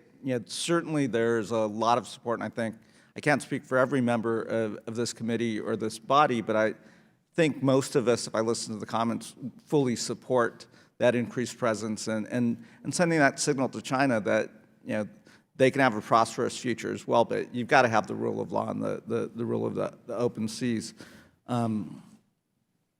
This either Assistant Secretary Shriver or Ms. Oderkirk could answer this next question. We have a close relationship with other nations who play a major role in supporting the freely associated states. Australia and New Zealand are part of our Five Eyes, our closest relations, but Japan also has a relationship. And I'd just be curious if you could give us an update on how Australia, New Zealand, and Japan are also supporting the freely associated states. So I will take the non-military aspects of that. So we work very closely with development partners, and I would say Australia, New Zealand, Japan, India increasingly has shown an interest, and Taiwan for its diplomatic partners. And we work to ensure that our assistance programs, whether they are on the soft side, training programs, or on the more delivery of assistance, are coordinated, that they don't duplicate, that they don't create gaps. This is an effort that we have broadly across the Pacific in support of the various strategies, our Indo-Pacific strategy, the Australian Pacific Step Up, and so that's something that is ongoing, and it's the subject of constant diplomatic engagement. Great. If I could just add briefly, Secretary Esper took his first trip as confirmed secretary to the Indo-Pacific, and he included Australia and New Zealand. First Secretary of Defense visit to New Zealand since 2011. It was not only to invest in that relationship that's important, but it was to talk about the Oceania region. As my colleague mentioned, Australia has a step-up program. New Zealand has the reset. So we're talking about how we can be partners together in protecting the sovereignty and increasing capacity in this area. On the DoD side, we have specific projects throughout the Pacific Island region. There's work going on in the PNG that we're doing with the Australians about a particular base. There's work in Fiji where the Australians have worked on the peacekeeping training facility, and we're doing the training. So it's expansive throughout the region, and it's really a way to leverage the like-minded nature of those close alliances. Great. Well, thank you for that. And again, for the Chinese that would be watching this, this is an important region. Now recognize the gentleman from Tennessee. Thank you, Mr. Chairman, members. This area actually holds a little bit of history in my family. My father was in the United States Marine Corps and fought on the island of Peleliu, so some of these islands are, he and my mom are both in heaven, but they were wonderful people. And Daddy went back for the 50th anniversary of the invasion of Peleliu. and they treated him like royalty, and it was in one of his fondest memories. And I remember my mama was there for about 30 minutes, and she slipped on some coral and busted her head open, and my dad made a joke about how that he was there for, I think, 20-something days in combat and never got a scratch, and Mama was there 30 minutes, and she got a Purple Heart. So, and the Navy surgeon, actually, after my mom and daddy both died, I was going through some stuff, and the Navy surgeon actually wrote my parents a very nice letter, just how memorable it was. So, I and Daddy, one of the greatest, I guess, disappointments of his life was after the war, they went to China, actually, and were escorting the Japanese soldiers off the island because the Chinese were killing them. But Daddy had a real love for the Chinese folks, and he hated the fact that we, in his words, we turned them over to the communists. And he said they could have been one of our greatest allies, and we blew that. But anyway, and my question really has to do with if China tried to coerce any of the freely associated states, the FAS, to switch their diplomatic relations from Taiwan to mainland China, could our defense veto or the right of strategic denial prevent this? And I answer, if any of y'all could answer that, that would be fine. And thank y'all so much. Okay, thank you very much, Congressman. I'll address the issue of sort of Taiwan's diplomatic partners. So we were very disappointed in the decisions of the governments of the Solomon Islands and of Kiribati last week to switch recognition. We do believe that, as I said earlier, that the status quo situation across the straits is a situation that has enabled peace and prosperity in the region for decades. We believe that countries who choose to recognize China in the hopes that it will provide economic benefits or concessionary loans ultimately will be disappointed, as have many other countries who've taken out those loans for other reasons once they realize the terms of the loan. I think when we look at China's Belt and Road Initiative, we see that it is a program by China for China. And kind of to answer a little bit of the question that I got earlier, the wonderful thing about U.S. deals and U.S. investment around the world is that that investment is led by U.S. companies. It is made on commercial terms. We deeply appreciate the support that Congress has given us through the BUILD Act and other economic tools that will help us support our private sector, but at the end of the day, it is the private sector that needs to lead, and that is what makes us different from China. Any others want to comment on that? Okay. Certainly agree that we're disappointed by the decision that those countries made. I think we underscore the unique aspects of our defense relationship with the freely associated states, so that there might be even additional costs if they were to make a similar choice, but they're certainly under pressure. And so one of the reasons we at the Defense Department talk about the economic aspects of our compact, seemingly an economic issue, not a defense issue, is that it's really the comprehensive relationship that keeps them, I think, more aligned with us on a range of things, to include the security challenges associated with China. Well, thank y'all very much, and I hope that we can, a lot of lives were lost to secure that security, and although it's mainly on the History Channel now, it lives in me, and you know, my daddy never, as I stated, he never got a scratch hardly. His were all internal. As a little boy, I can remember, even till the day he died, when I'd wake him up, I would never go over the top of him. I'd grab him by his toe, because I really didn't know where he was when he woke up. And he was an incredible human being. And so thank y'all so much for what you do. Thank you. I'd point out to the committee that I'm working on legislation to try to identify China debt trap debt instruments and encourage countries to simply not repay without hurting their international credit rating.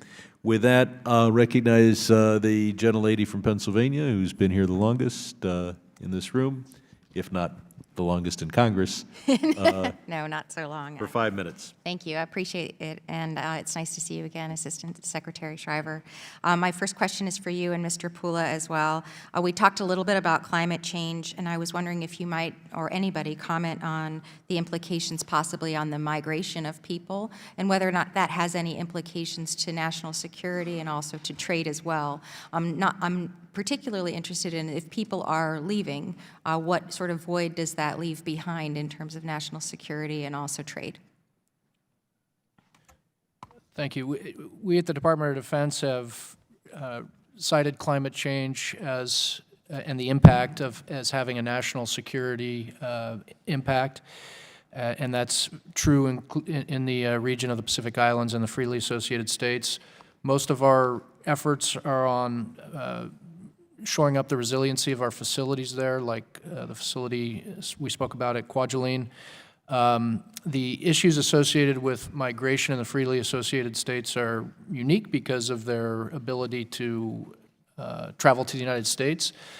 But potentially, migration could leave both access opportunities for adversaries, and it could lead to other humanitarian situations where Department of Defense has a supporting role. So it is something, again, we've reported on and been very public about our concerns, and we do have a role in responding to that. Mr. Pula. Thank you for the question. On the climate change, I had the privilege to accompany Secretary Zinke last year to the Pacific Island Forum in Nauru. And as we all know, the small island nations in the Pacifics are very big in the climate change issue. I recall correctly Secretary Zinke's point to the reporters when the questions of climate change was asked, where he said the United States has been doing its part in terms of lowering, working on the climate change. They might want to ask those questions to China and other countries. So I think with this administration, they've been working hard on resiliency and all that as we engage also with the folks in the freely associated states, as well as our other friends in the Pacific Islands countries. With the migration part, again, just yesterday on my way back from Honolulu, I sat next to a 3-year-old and mother on the plane from Chuuk. We were coming to Nevada. I was talking to the mother, and they said, I was surprised. They said, well, they're on their way to Denver to visit some families. I guess the point I'm trying to make is with folks from the freely associated states traveling to the United States, some of whom live here, some of them go back in the migration, but connecting with the climate change issue, I think with the Marshall Islands, and the president of the Marshall Islands have spoken at the UN and other areas because of the low-lying atolls. These are issues that the administration are aware of, and we've been dealing with as much as we can, and as we speak to our friends and colleagues from FAS. And some of the legislation that I helped put forward actually has to do with asking our State Department to be more involved in helping other nations to meet their Paris Climate Accord agreements as well. And so it's critical, this issue of climate change, and I do believe it has implications to national security in that particular area of the world. I only have a minute left, but I was wondering, I know Mr. Pritchett talked a little bit about the issues of Belt and Road. You all talked about that as well. Can you specifically speak to Vanuatu and Samoa in terms of the concern, if any, that you have in terms of China coming in for developing a port, and whether or not we are doing the right things and enough things to invest in that area? I only have about a minute left.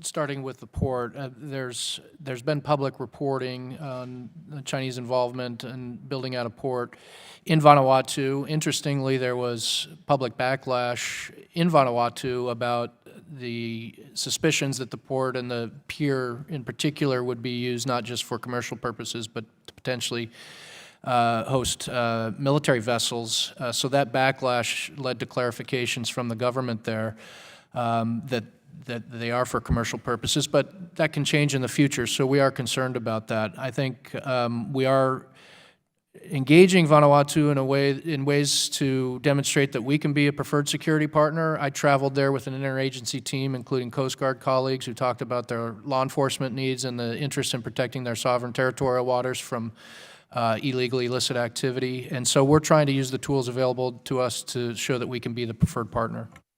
Thank you. I've run out of time. I yield back.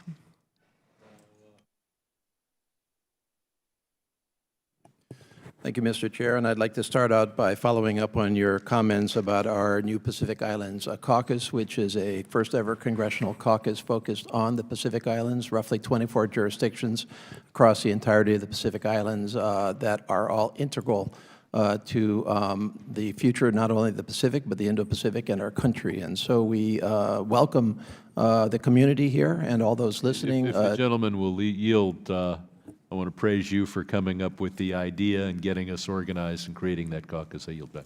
Well, thank you very much. The members on the dais, most of us are members, and all of us are very interested in this. So we welcome your suggestions on how to fully engage on these subjects with Congress.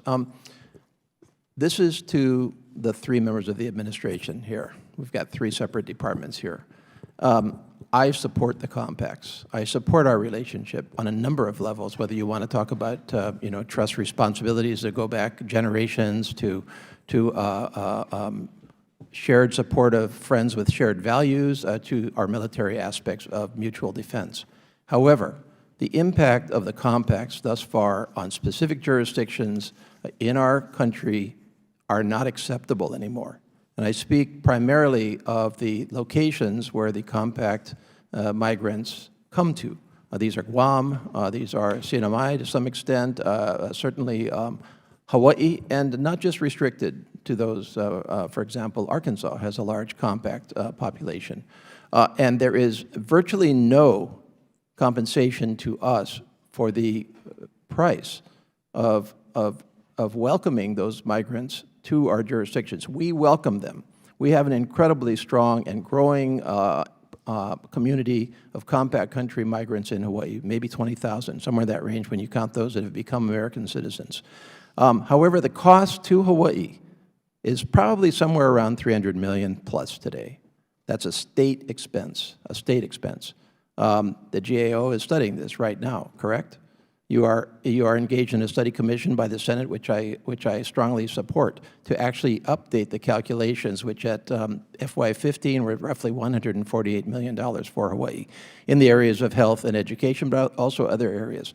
Now, we just cannot accept that anymore, because I suspect that cost is going to accelerate because we are going to have an increasing number of migrants from the compact countries if the compacts continue, as I hope they do. And the cost per person is probably going to accelerate too. So the attitude and the response, and I was here in Congress the last time the compact came to Congress for approval. And I regret that we didn't make more of an issue of it at the time. At the time, we sought to double the compact impact aid paid from, I think it was $15 million to $30 million, which was nothing. Now, we view our obligation as accepting the compact migrants. However, the attitude of the administration was, we will negotiate the compacts, and the actual impact on the rest of the country and specific jurisdictions like Hawaii is not our business. We're just going to negotiate the compacts. And I'm saying it is your business.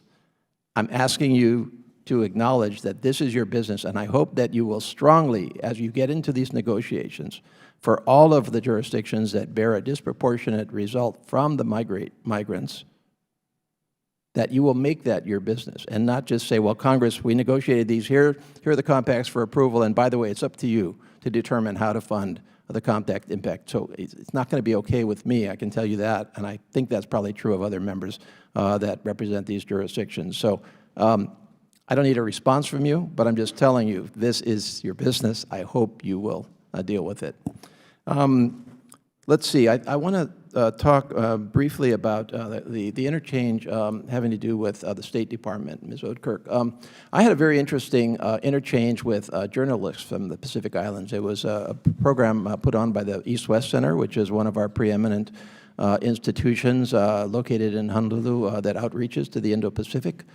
invaluable to our relationships. And these journalists came in to talk with me freely off the record. We had a great discussion. They were all from their countries. And I asked them, you know, what is the one thing that we can actually do to strengthen our relationships? And they basically said, it's about relationships, personal relationships. And their perception, almost to a person, and these are people from across the Indo-Pacific, all felt that basically China was out-personalizing us in this department. Now, it strikes me that, yes, of course we have a diplomatic presence, but I'd be curious to see what that diplomatic presence has looked like in terms of a trend over the last 10 or 20 years. I hope it's been going up, but probably not. And what also strikes me is that a lot of our soft power outreach is now borne by the Department of Defense. They do a great job in many of these areas, but they shouldn't be doing that. It really should be state that's doing this. So I would simply leave you with that comment, that there is a significant perception, at least, that in terms of the development of relationships, we're not doing a good job. Thank you. Thank you. I'll now recognize the gentleman from Guam. Thank you, Mr. Chairman. I'm going to echo some of the sentiments from my colleague from Hawaii, but maybe be a little bit more pointed in so doing. Mr. Pula, in your response to my chairman on the Natural Resources Committee, when you said that it depends in terms of who you ask with respect to whether or not the U.S. investment into the FAS states was sufficient for them to be able to reach a level of self-sufficiency, I don't think it depends on who you ask. I think it's blatantly obvious that it's been an abject failure. Not only has the corpus of the trust not grown to a level to meet the need of the funding, not only has the grants and technical assistance been sufficient for the areas to be able to reach a level of self-sufficiency, not to rely on those fundings, but both of those funding levels have not even factored in the inordinate amount of subsidy that is provided by the host regions, to include the territories, the state of Hawaii, and the others that was mentioned by my colleague. If we had not hosted this level of migration, the corpus and the trust fund and its growth would be even more underwater, and the grants that they're receiving would be even less sufficient. So I don't think there's any debate as to whether or not the compact relationship was sufficient or not for these areas to be able to reach a level of independence. I think it's very, very obvious that it hasn't. On Guam, the population of the FAS residents is more than 2 out of the 4 states that comprise the FSM. It's over 50% of the entire population of the Republic of Palau, and it's over 50% of the entire population on the island of Majuro, that is the largest atoll in the Republic of the Marshall Islands. And so the subsidy that's being provided, at least just from Guam, for the compacts and their lack of ability to be able to make up for whatever these areas are needing, is enormous. Not only does the population of the FAS make up almost 10% of the population on Guam, but the compact impact fundings that Guam receives is less than 2% of what its overall budget is for its annual fiscal year operations. We get less than 2% of the funding in compact impact for our budget, and our population on the FAS is nearly 10%. So the subsidy is enormous. And we need to factor all those things when we're looking at this on an equal basis. Part of the way for us to be able to move away from the need for subsidy in terms of whether it's being done in host areas or if it's going to be absorbed by more trust funds is to ensure the areas are able to develop to a level that they're not going to be having their population move to areas to get subsidized. And it's also to be able to ensure level of developments that we're not relying on trust fund monies to subsidize the lack of development. But development is grossly lacking in these areas, and I would like to argue due in large part to our inability to necessarily expend the resources that are provided in a way that's going to facilitate that development. And so I wanted to ask specifically about the Joint Economic Management Committee and the Joint Economic Management and Financial Accountability Committee. These 2 committees are responsible for administering the grants that are provided to the FSM and the RMI. With respect to all the grants that have been provided, is there a balance that's basically unexpended in GEMCO and GEMFAC? Mr. Pula? Thank you, Congressman, for the question. Yes, there are balances. It's the funding that we provide. What's the total value of the balances right now? Well, let me say this. We'll get that information to you. I can't get it off the top of my head. Just an estimate, the balances in GEMCO that have been unexpended in terms of grants? Well, for the FSM, because of the infrastructure slowness of how it went for the FSM, it's, I would say it's over $100 million. Over $100 million in unexpended grants that are supposed to help these areas to develop. How about in GEMFAC?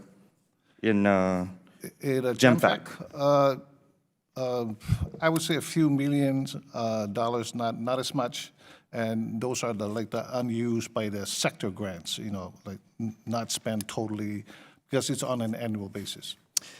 If we want to reduce the amount of dependence of these areas, we need to make sure the funding that we're providing to be able to make them more self-sufficient is actually being deployed in order to encourage that self-sufficiency.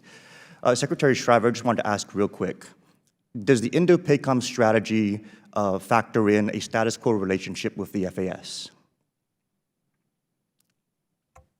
If I understand the question, it does assume we will continue with that status of freely associated states and compacts. If that status were to change, Indo-Pacific Command would adapt. And just to close, Mr. Chairman, the need for us to make sure we get the grant deployment right and the need for us to make sure we get these funding levels right is because if we don't and the ground changes out there and we have a change in whether or not China is involved or what have you, is going to cost us exorbitantly more in the adjustments that Indo-PACOM is going to have to make in order to compensate for that. Thank you, Mr. Chairman. And last, but certainly not least, the lady from Virginia. Thank you, Mr. Chairman, and thank you to our witnesses who are here today. This week at the UN General Assembly, President Hilda Heine of the Republic of the Marshall Islands emphasized that her country could be one of the first to see large-scale migration as a result of rising sea levels. I understand the freely associated states all view climate change and sea level change as an existential threat. And my question is, what impact in your view, is this likely to have on the security and the stability of the region? And what are your departments doing to plan for these challenges of anticipated large-scale migration? And what do we see as the threat or the challenge facing the United States as a result of this regional change and challenge? And I'll open it up to all of our witnesses. Thank you. I'll just address the security aspect. We have identified in Department of Defense public reporting that climate change and its impact is a national security threat, and that we have a role in addressing that. Primarily, we look at the resiliency of our facilities, protection of our facilities, and we would certainly put the Reagan ballistic missile test facility at the top of that list. I think beyond that, if we get into different scenarios of how migration could occur, and we've already spoken about the unique status that allows these citizens to come to the United States, but there could be potential other humanitarian situations where the Department of Defense would be involved in a supporting role, logistics, response, et cetera. But it is something that we've identified as a concern. Thank you very much. Ms. Udkirk? Great. So the United States recognizes that addressing environmental degradation and climate change is a priority for the Pacific Island states, including the freely associated states. And this is because of the threat of sea level rise and the region's extreme vulnerability to natural disasters. So the State Department works with interagency partners to support a variety of programs that provide resilience and adaptation in the Pacific Islands. This ranges from improving drinking water quality and wastewater management to support weather forecasting infrastructure, to improve early warning and disaster resilience and response, and then, of course, in the case of a natural disaster, to provide the immediate recovery and response assistance through the Office of Foreign Disaster Assistance. Okay. So this year, the U.S. government pledged $36.5 million in new foreign assistance to the Pacific Islands. Much of that was concentrated in programs that broadly address environmental, climate, fisheries-related issues. And we're committed to continuing to work. We talked earlier about other development partners, working with development partners and bilaterally to address these challenges. So I appreciate the focus on some of the preventative things that we are doing to ensure that we're mitigating challenges, but if we are working towards a place where this threat is recognized as the threat of sea level change will lead to large-scale migration. Specific to the challenge potentially of large-scale migration, do you have any comments on what we as a country have been doing to either help with that threat and then how it might impact us? I defer to DOI on migration because of the unique FAS relationship. Thank you. I don't want to take that question. Congresswoman, thank you. But I do want to come back just a little bit to my friends, congressmen from Hawaii and also from Guam, regarding the compact impact. I know that's... As it relates to migration? Yeah, migration. And because, you know, a few years back, Governor Abercrombie, I went over there to Honolulu, gave him a $10 million check. He looked at me, he threw it on the ground and said, Nick, this is not enough for what the state of Hawaii give out. So I am well aware of the brunt, and for years now since the compact. The migration part, because of its, you know, allowable in the compact for the folks in FAS to travel freely without visa, they do come and go back. You know, they don't always come and just stay. But as population grows, there are some areas, of course, their population is kind of decreasing because of their coming, and I think a lot of them are coming not necessarily because of climate change, but because of seeking for a better future, schools and jobs and whatnot. But as far, in our department, we try to do our best with technical assistance whenever our friends from the Freely Associated ask for things. For example, we fund quite a bit of outside islands of the Marshall Islands, this reverse osmosis kind of things to help with the flooding, sea level, and all that. But, you know, primarily, of course, the issue, as we all know, is much bigger than we all try to handle. Thank you for your answers. I am out of time. I yield back. Thank you. I want to thank this panel for joining us. We'll now impanel the next panel, consisting of the ambassadors from the Marshall Islands and the Federated States of Micronesia. And while people are standing up and sitting down, I will put in a plug for a hearing of the Asia and Pacific Subcommittee in the 4th week of October. We're going to focus on human rights in South Asia, and those concerned with the Indo-Pacific region, I think will find that interesting. There's been a lot of interest in human rights in South Asia. I know Mr. Cox, and people may think I'm skipping the gentleman from California. I've been informed that he did not want to ask questions of the first panel. If I'm wrong, I'll bring him back. Okay. So we will concentrate on human rights in South Asia after we return from this recess. I will now turn over the chair to Kilili Sablan, the gentleman from the Northern Marianas Islands, who, on behalf of the Natural Resources Committee, will chair the portion of this hearing with the second panel. Thank you.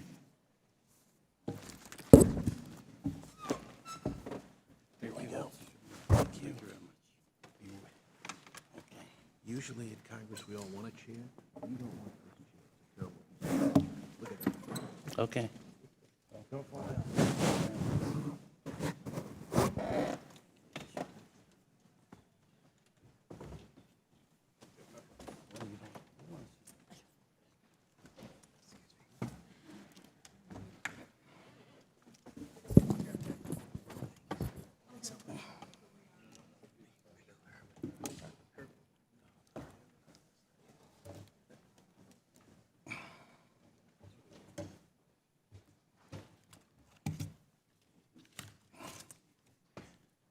And thank you, and good afternoon, everyone. That was a good hearing. I actually had over a dozen questions that I couldn't ask, but I will ask for the record. At this time, I'd like to recognize and welcome His Excellency Gerald M. Zacchaeus, Ambassador to the United States from the Republic of the Marshall Islands, Yoge. and of course, His Excellency Aquilino Susaya, Ambassador to the United States from the Federated States of Micronesia, Kasilelemai, right? Or Rananim. And I'd start with Ambassador Zacchius. Please, you have 5 minutes, and that light turns green. When it starts, it goes orange, you have a minute remaining, and when it goes red, of course, your 5 minutes is up. Please. Thank you. Chairman Sablan, distinguished leaders and members of the committees, thank you for this meeting. It is very timely. President Heine would have been here if she could, but matters of state required her attention. She conveys her warm yakwe and appreciation to the committees. Since you have our full statement, I'm going to highlight its key points. The first is that during the years of U.S. administration on our islands, we came to feel, as President Reagan promised in advocating for compacts of free association, you will always be family to us.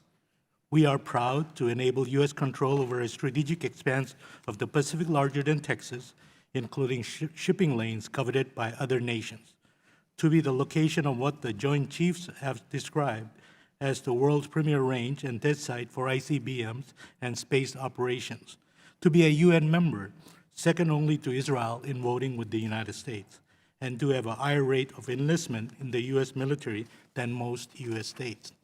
The Trump administration and many in Congress from both parties want to continue our free association long beyond 2023. The RMI's current government does too.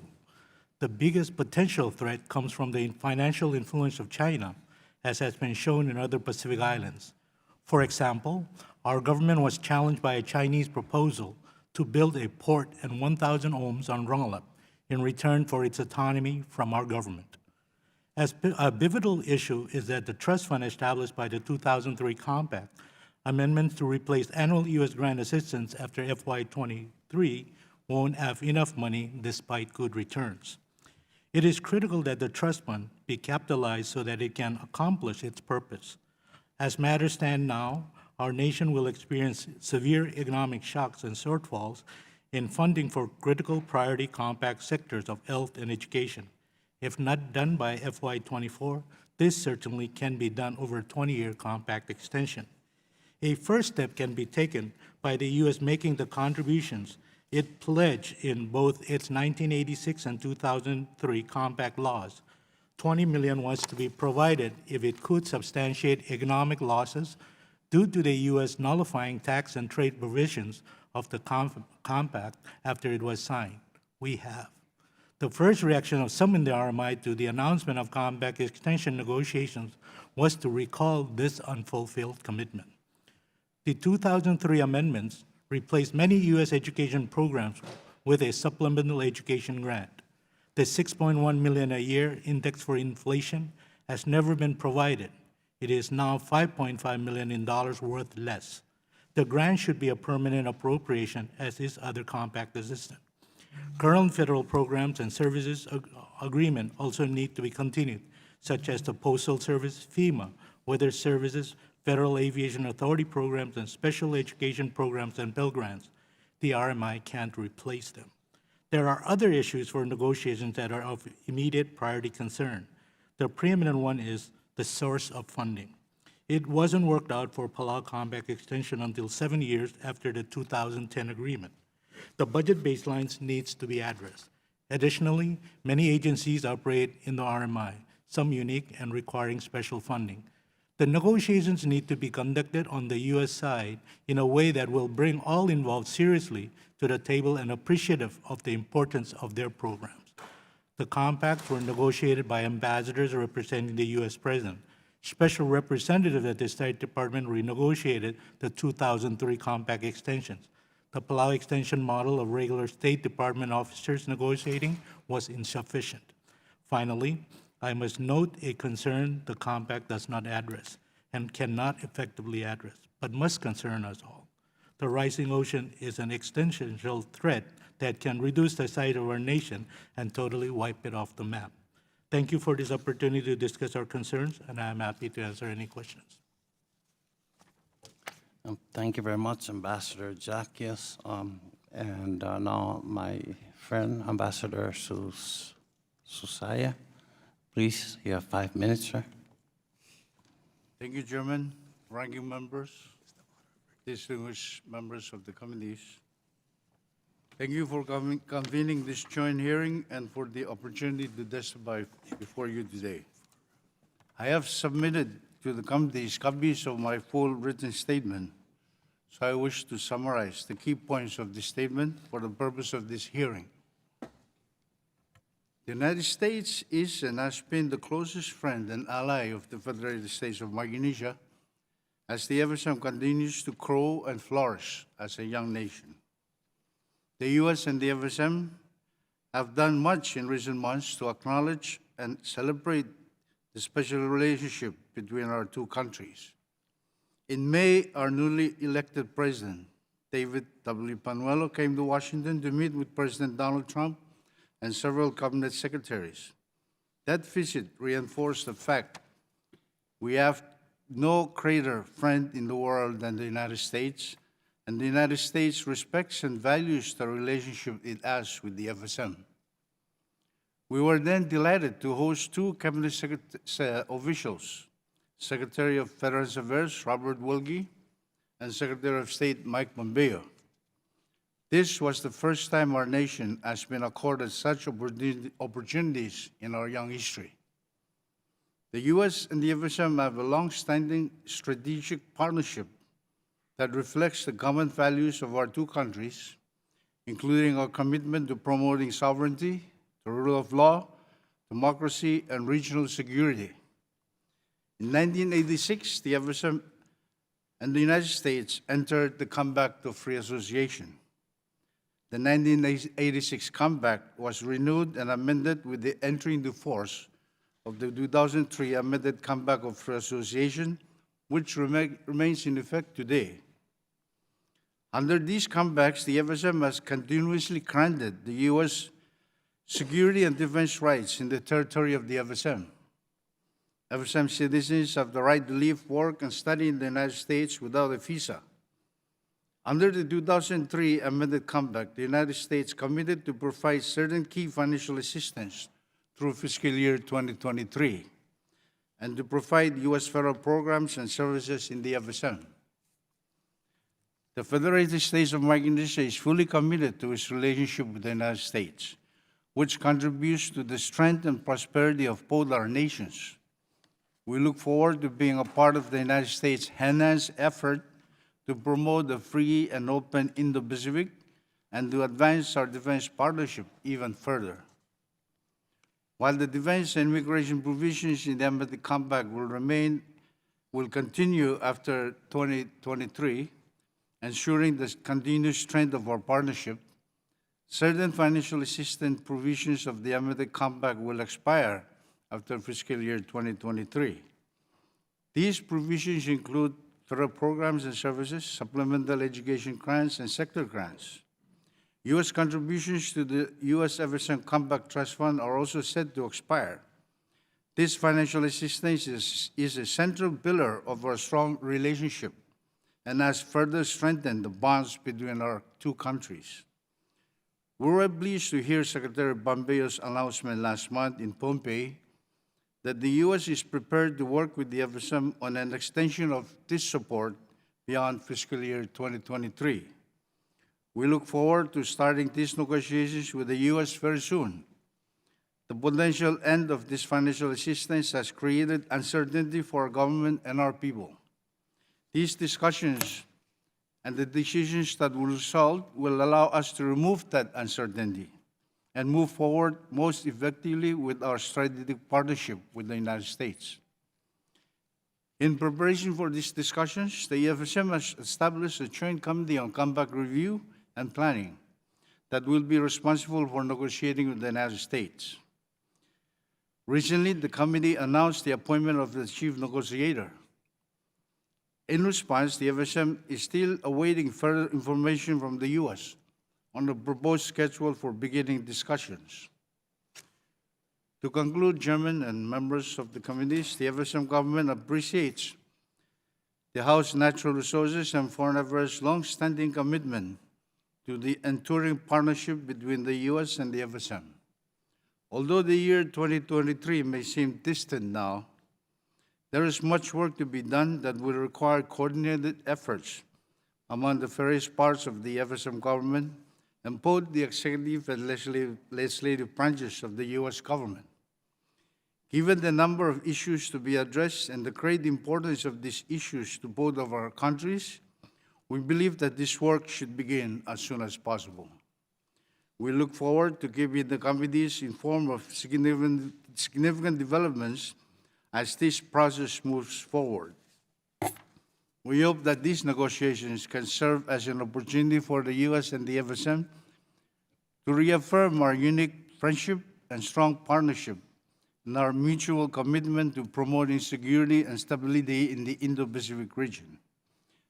Thank you, Chairman, for holding this hearing on this important topic. Thank you. Thank you very much, Ambassador. At this time, I would yield to the gentleman from Guam, Mr. San Nicolas, for 5 minutes. Thank you, Mr. Chairman. Ambassador Zakios and Ambassador Salcea, very nice to see you, my friends. Yokwe Kasilelia, Sijus Maasi for making the time to be with us here today and for all of your advocacy for the region that I know is a very difficult task that you undertake with all of your hearts. Mr. Chairman, I think that the implementation negotiation that we're talking about here today needs to move beyond a continuation discussion, and it needs to include opportunities for our FAS allies to really strengthen to an American standard. When we shortchange the FAS, that is an ultimate reflection of the United States' commitment to its allies, and really, you are the only freely associated allies we have. You know, it is an actual step above almost all of the other diplomatic relationships we have throughout the globe. And so if our freely associated allies are not a reflection of American excellence, then how can we go out as America and truly make the case that embodying American excellence is something that's going to be worthwhile? I think we need to really understand that, and we need to make a commitment to that. And with that, Mr. Chairman, I'd like to put on the record certain things that I believe we need to consider to include in this implementation agreement in order for our allies to be able to have access to some of the most robust programs that this country has to offer. First of all, Mr. Chairman, we need to make sure that we include the ability for our FAS allies to have access to capital the same way that U.S. territories are able to access that capital.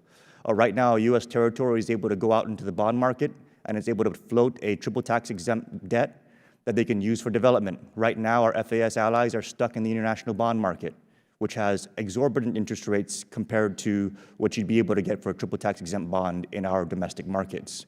Being able to extend access to our domestic markets to our FAS allies would grant them the ability to finance dramatic infrastructure projects that could be life-altering for the people and for the economy of the FAS. They can build schools, they can build hospitals, they can build roads, they can expand their airports, they can grow and develop so they're not dependent on grants and not even dependent on interest from a trust fund.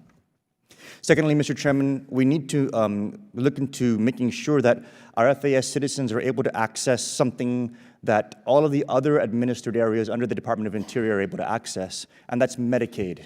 If you live in a territory and you're administered by the Department of Interior, your citizens are able to access Medicaid. If you are a Native American, your tribal government, you're still able to access Medicaid. FAS citizens are the only citizens that are under an administering relationship with the Department of Interior that are not able to access Medicaid. Accessing Medicaid won't just be the extension of a benefit to the freely associated states. It would actually help the host areas in terms of being able to take on the cost of the hosting. On Guam, we're not able to extend Medicaid to freely associated citizens. In Hawaii, they're not able to extend Medicaid to freely associated citizens. So the cost of subsidizing the health care for these citizens is borne at a rate that we're not able to access as if they were full citizens of the United States.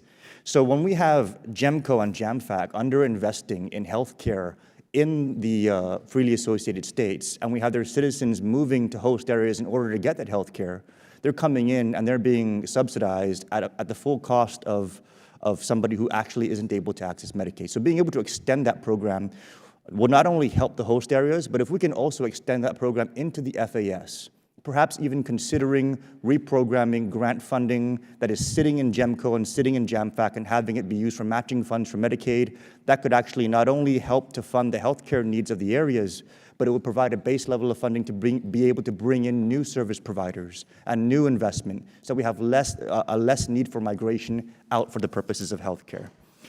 Mr. Chairman, I wanted to put my friends on the record, particularly with GEMCO and JAMFAC, because I believe that that is a reflection of underutilization of existing resources. And I think that we really need to talk about why we're not using the resources that are already provided in order for us to be able to meet the needs of our allies in the freely associated states. So I'll go ahead and start with you, Ambassador Sosea, if I may.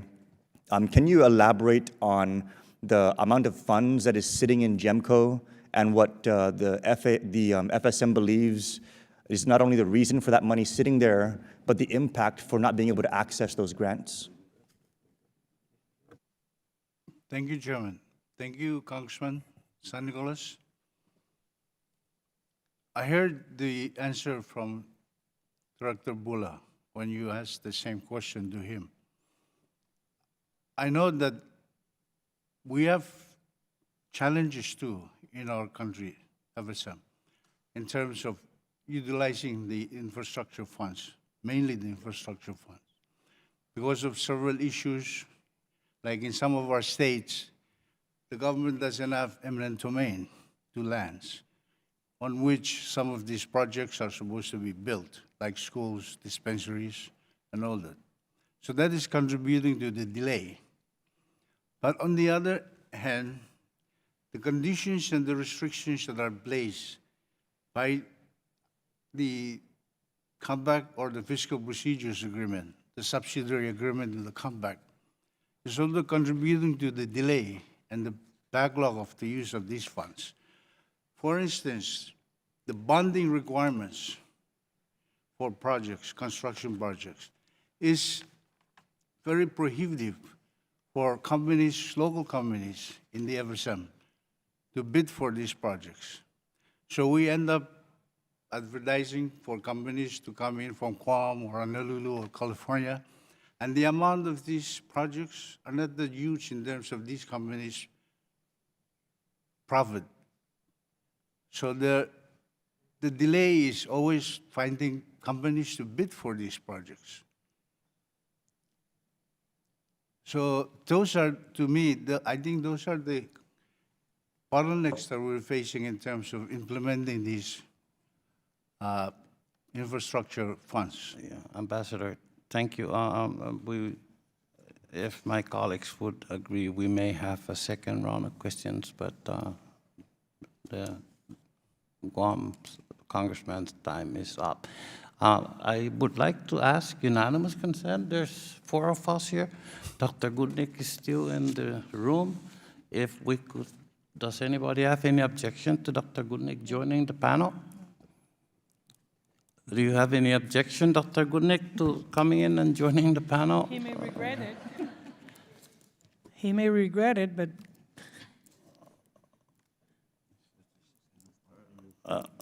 You're more than welcome, but you don't have to. But you know how important you are here, Dr. Goodnick. And so, thank you. Thank you. Dr. Goodnick is seated as a participant in panel 2. And at this time, I recognize my friend and distinguished Resident Commissioner from Puerto Rico, Ms. Gonzalez-Colon, for 5 minutes. thank you, Mr. Chairman. I would like to introduce for the record the statements of Ranking Member Michael McCall from Foreign Affairs. Without objection. Thank you. And first of all, I want to say thank you and welcome the ambassadors. I know it's a long way coming here to D.C. and manage all these issues. I was reviewing the General Accountant Office report on the fund, on the trust funds, and how those funds are distributed. And one of the questions we did to the Department of Interior was in terms of if there's any oversight. There are many recommendations regarding the policies that are going to be implemented, the fiscal changes that may be happening in those funds. My questions to you and to this panel will be in terms of what changes specifically do you understand should be addressed to have, more opportunity to use those funds? Because everybody's talking about making changes. What kind of changes specifically are you seeking, if any?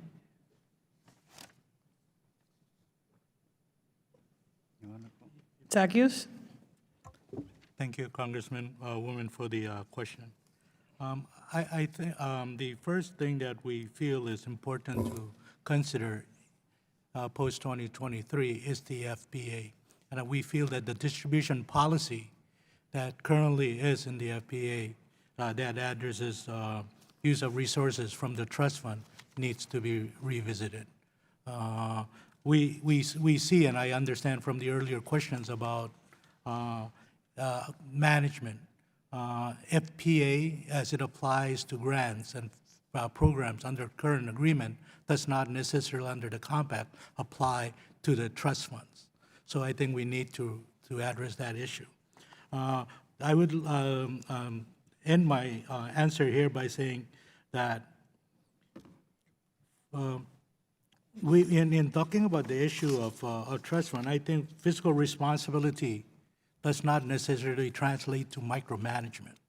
I think these are independent countries, and I think we could work together to make sure that resources that are provided are put to good use without the burdens of micromanagement that will stifle a lot of the efforts that we're trying to achieve from these resources to help these countries. Thank you. Ambassador. Yes, for the FSM, I think the fact remains that the forecast, the projected revenue that was initially made is insufficient. So it's not so much to change the wording of the comeback per how to utilize the trust fund proceeds. It's really the fact that the return on the investment to date is not sufficient to to replace the sector crimes.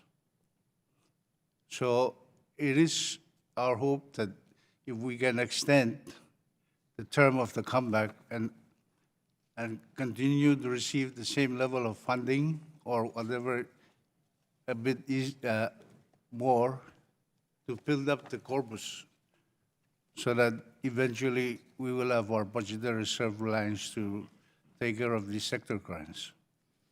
Can you describe, both of you, describe the practices you've been doing in your nations in order to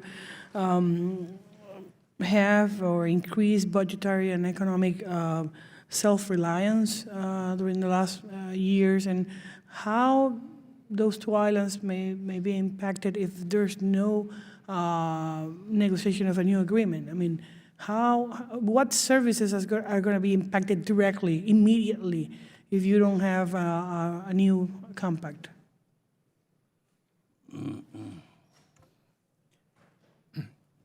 In addition to most of the sectors, Congressman, that would be mostly affected, health and education are key sectors that will be really affected by these. So the continuation of the extended provisions is very important, as I've cited, and the funding of the trust fund so that it can address this. To your point of what we have done, the Marshall Islands has invested its own resources into the trust fund, $30+ million. When it started, when the compact was initiated, we put $30 million, and then that plus additional. We have also gone out, as required by the compact, to find subsequent contributors. So the Marshall Islands had engaged Taiwan to become a subsequent contributor in the trust fund. We hope that, as is required also under the compact, the U.S. can also help us find subsequent contributors instead of also putting more resources into the trust fund in the upcoming negotiations, either by extending the full term of the compact extension period to address the shortfalls in the trust fund.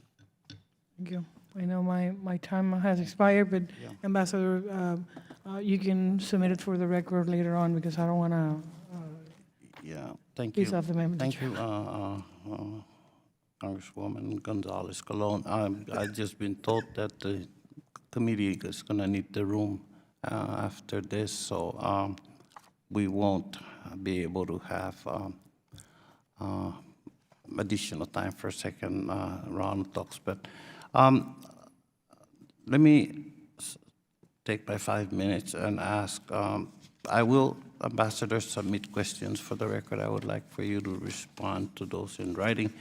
But let me go this way. Ambassador Susaya and Ambassador Jacques, today we heard the importance of sustaining the relationship between the United States and the freely associated states.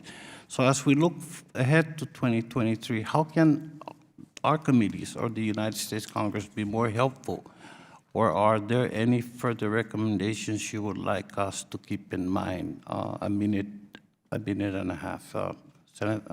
Ambassador? Thank you, Chairman.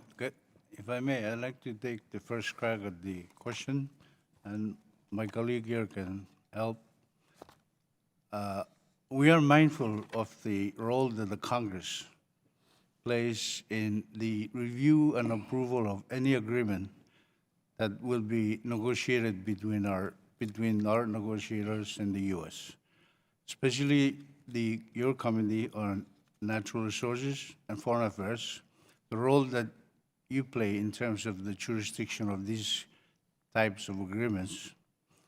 And so I wish on behalf of the FSM to ask that the review and approval process, knowing how the legislative process in the Congress plays, that it be done on a timely and expeditious basis. As you alluded to in your earlier statements to the other panel, the experience that Palau has, we really don't want to go down that same road. Thank you, Chairman. And any other thoughts and ideas you have, you could submit them in writing. Yes. Ambassador Jacques, please. I'd like to associate myself with those comments by Ambassador Susaya, but also say that in the case of the Marshall Islands, one thing that we'd like the committee to bear in mind, the joint committees, and we want to thank the House for passing the $20 million that will go into the trust fund. I think that's a very important start as we discuss this issue, so that the commitment to pay the $20 million, I think it's a very important one to start the relationship. You know, we were asked other questions about the need to continue this relationship. It's a very important relationship. We say that it started after World War II. I would like to say that it started in the 1800s with the Boston missionaries actually visited the islands. But the relationship and the extension of this relationship is very important, as we have heard also, the pressure that's being put on these small island countries. China is very aggressively in the islands and is trying to influence, coerce these countries to change their relationship. The Marshall Islands is firm with its commitment to the U.S. In fact, President Heine has said that we are open to providing additional space for strengthening of the partnership for defense purposes. So the extension of this relationship, the speed of which we will conclude this relationship, the level of the people that will participate, and the amount of resources that is required is fully important for the committee. Thank you, Ambassador Enrique. Ambassador Jacques, one of the 16 people who petitioned the United Nations Committee on the Rights of the Child this week for action on climate change was from the Marshall Islands. I do not know how we can talk about reviewing the Compact of Free Association with your nation without acknowledging that much of the Marshalls is in danger of disappearing in the years ahead. And so I have to think that this reality must be in the minds of many in the Marshalls and in your mind, and may influence what you want to achieve in the compact renewal negotiations. I'll let you know that I acknowledge that, and that I will continue to encourage my colleagues to keep that in mind also. Dr. Gurnik, I brought you back for two reasons. One, and I got 45 seconds. One, Dr. Gurnik, is that there's always this disagreement on how to allocate, how to determine, how to put value on the cost of compact impact aid.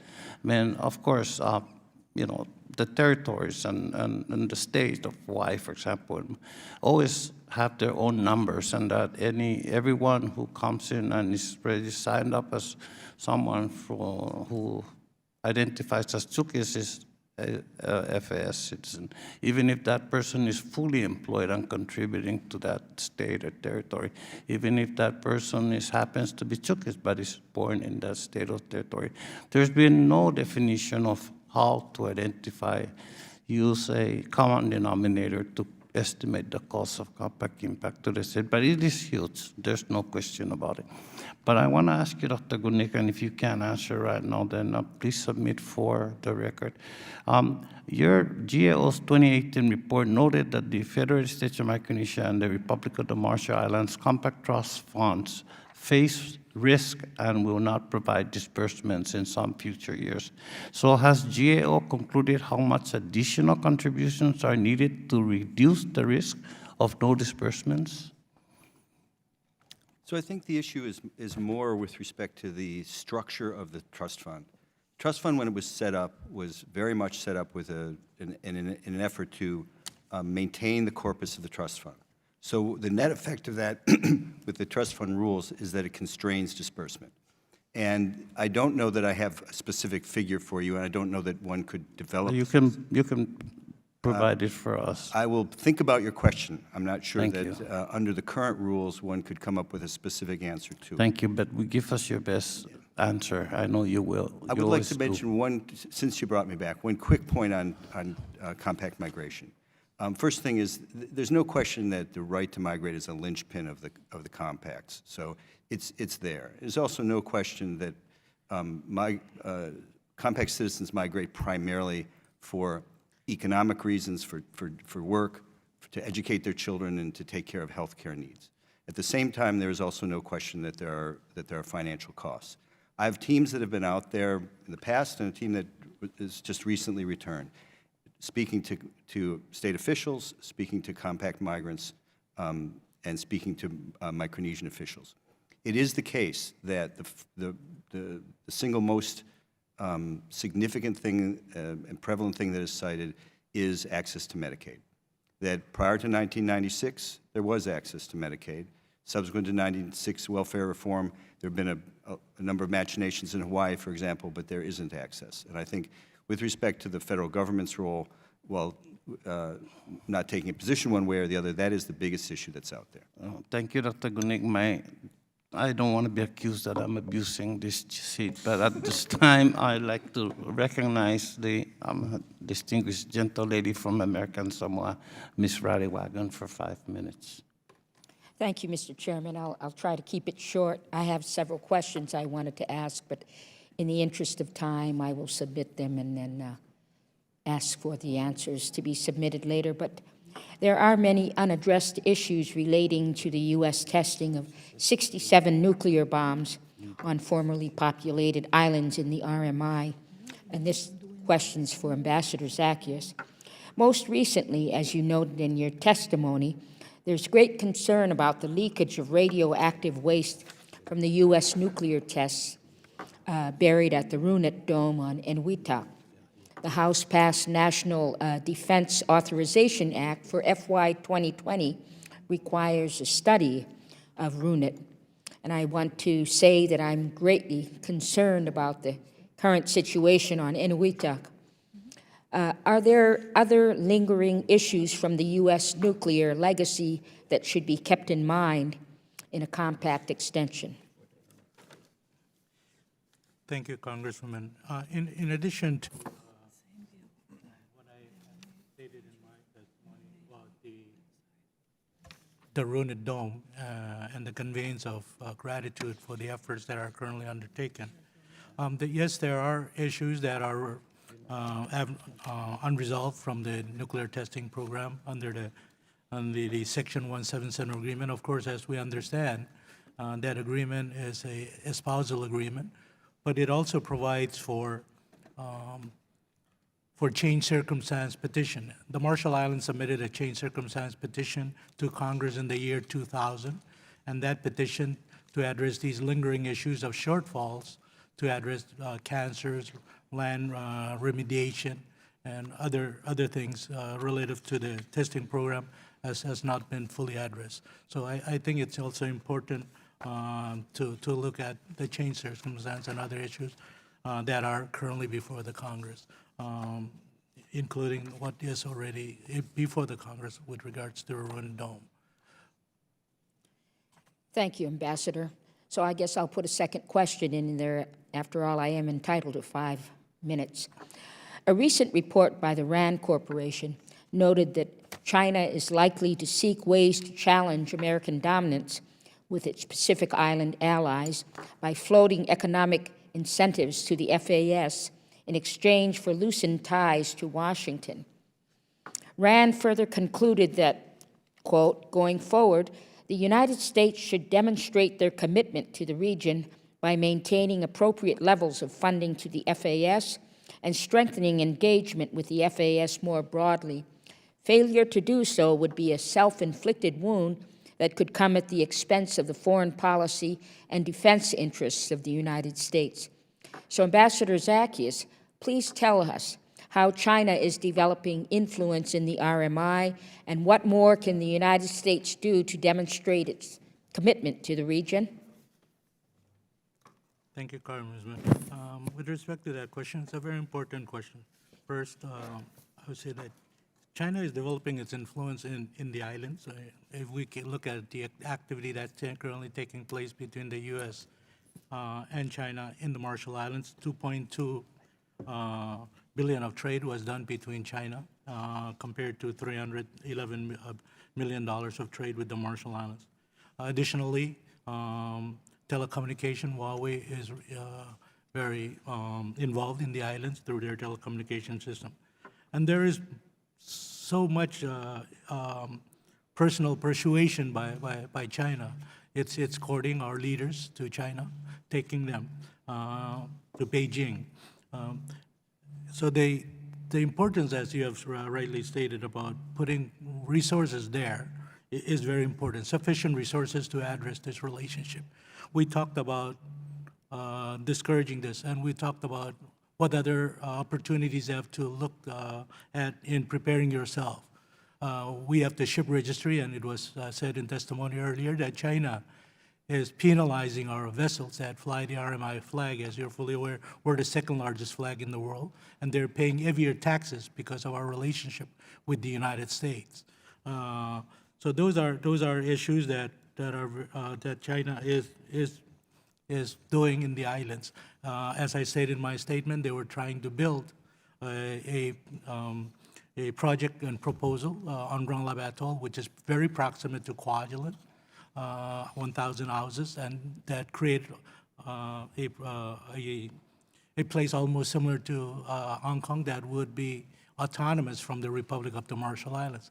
In fact, their last attempt was to move a motion of no confidence by pressuring our leaders to move a motion of no confidence in our current government because of this pressure to make the change.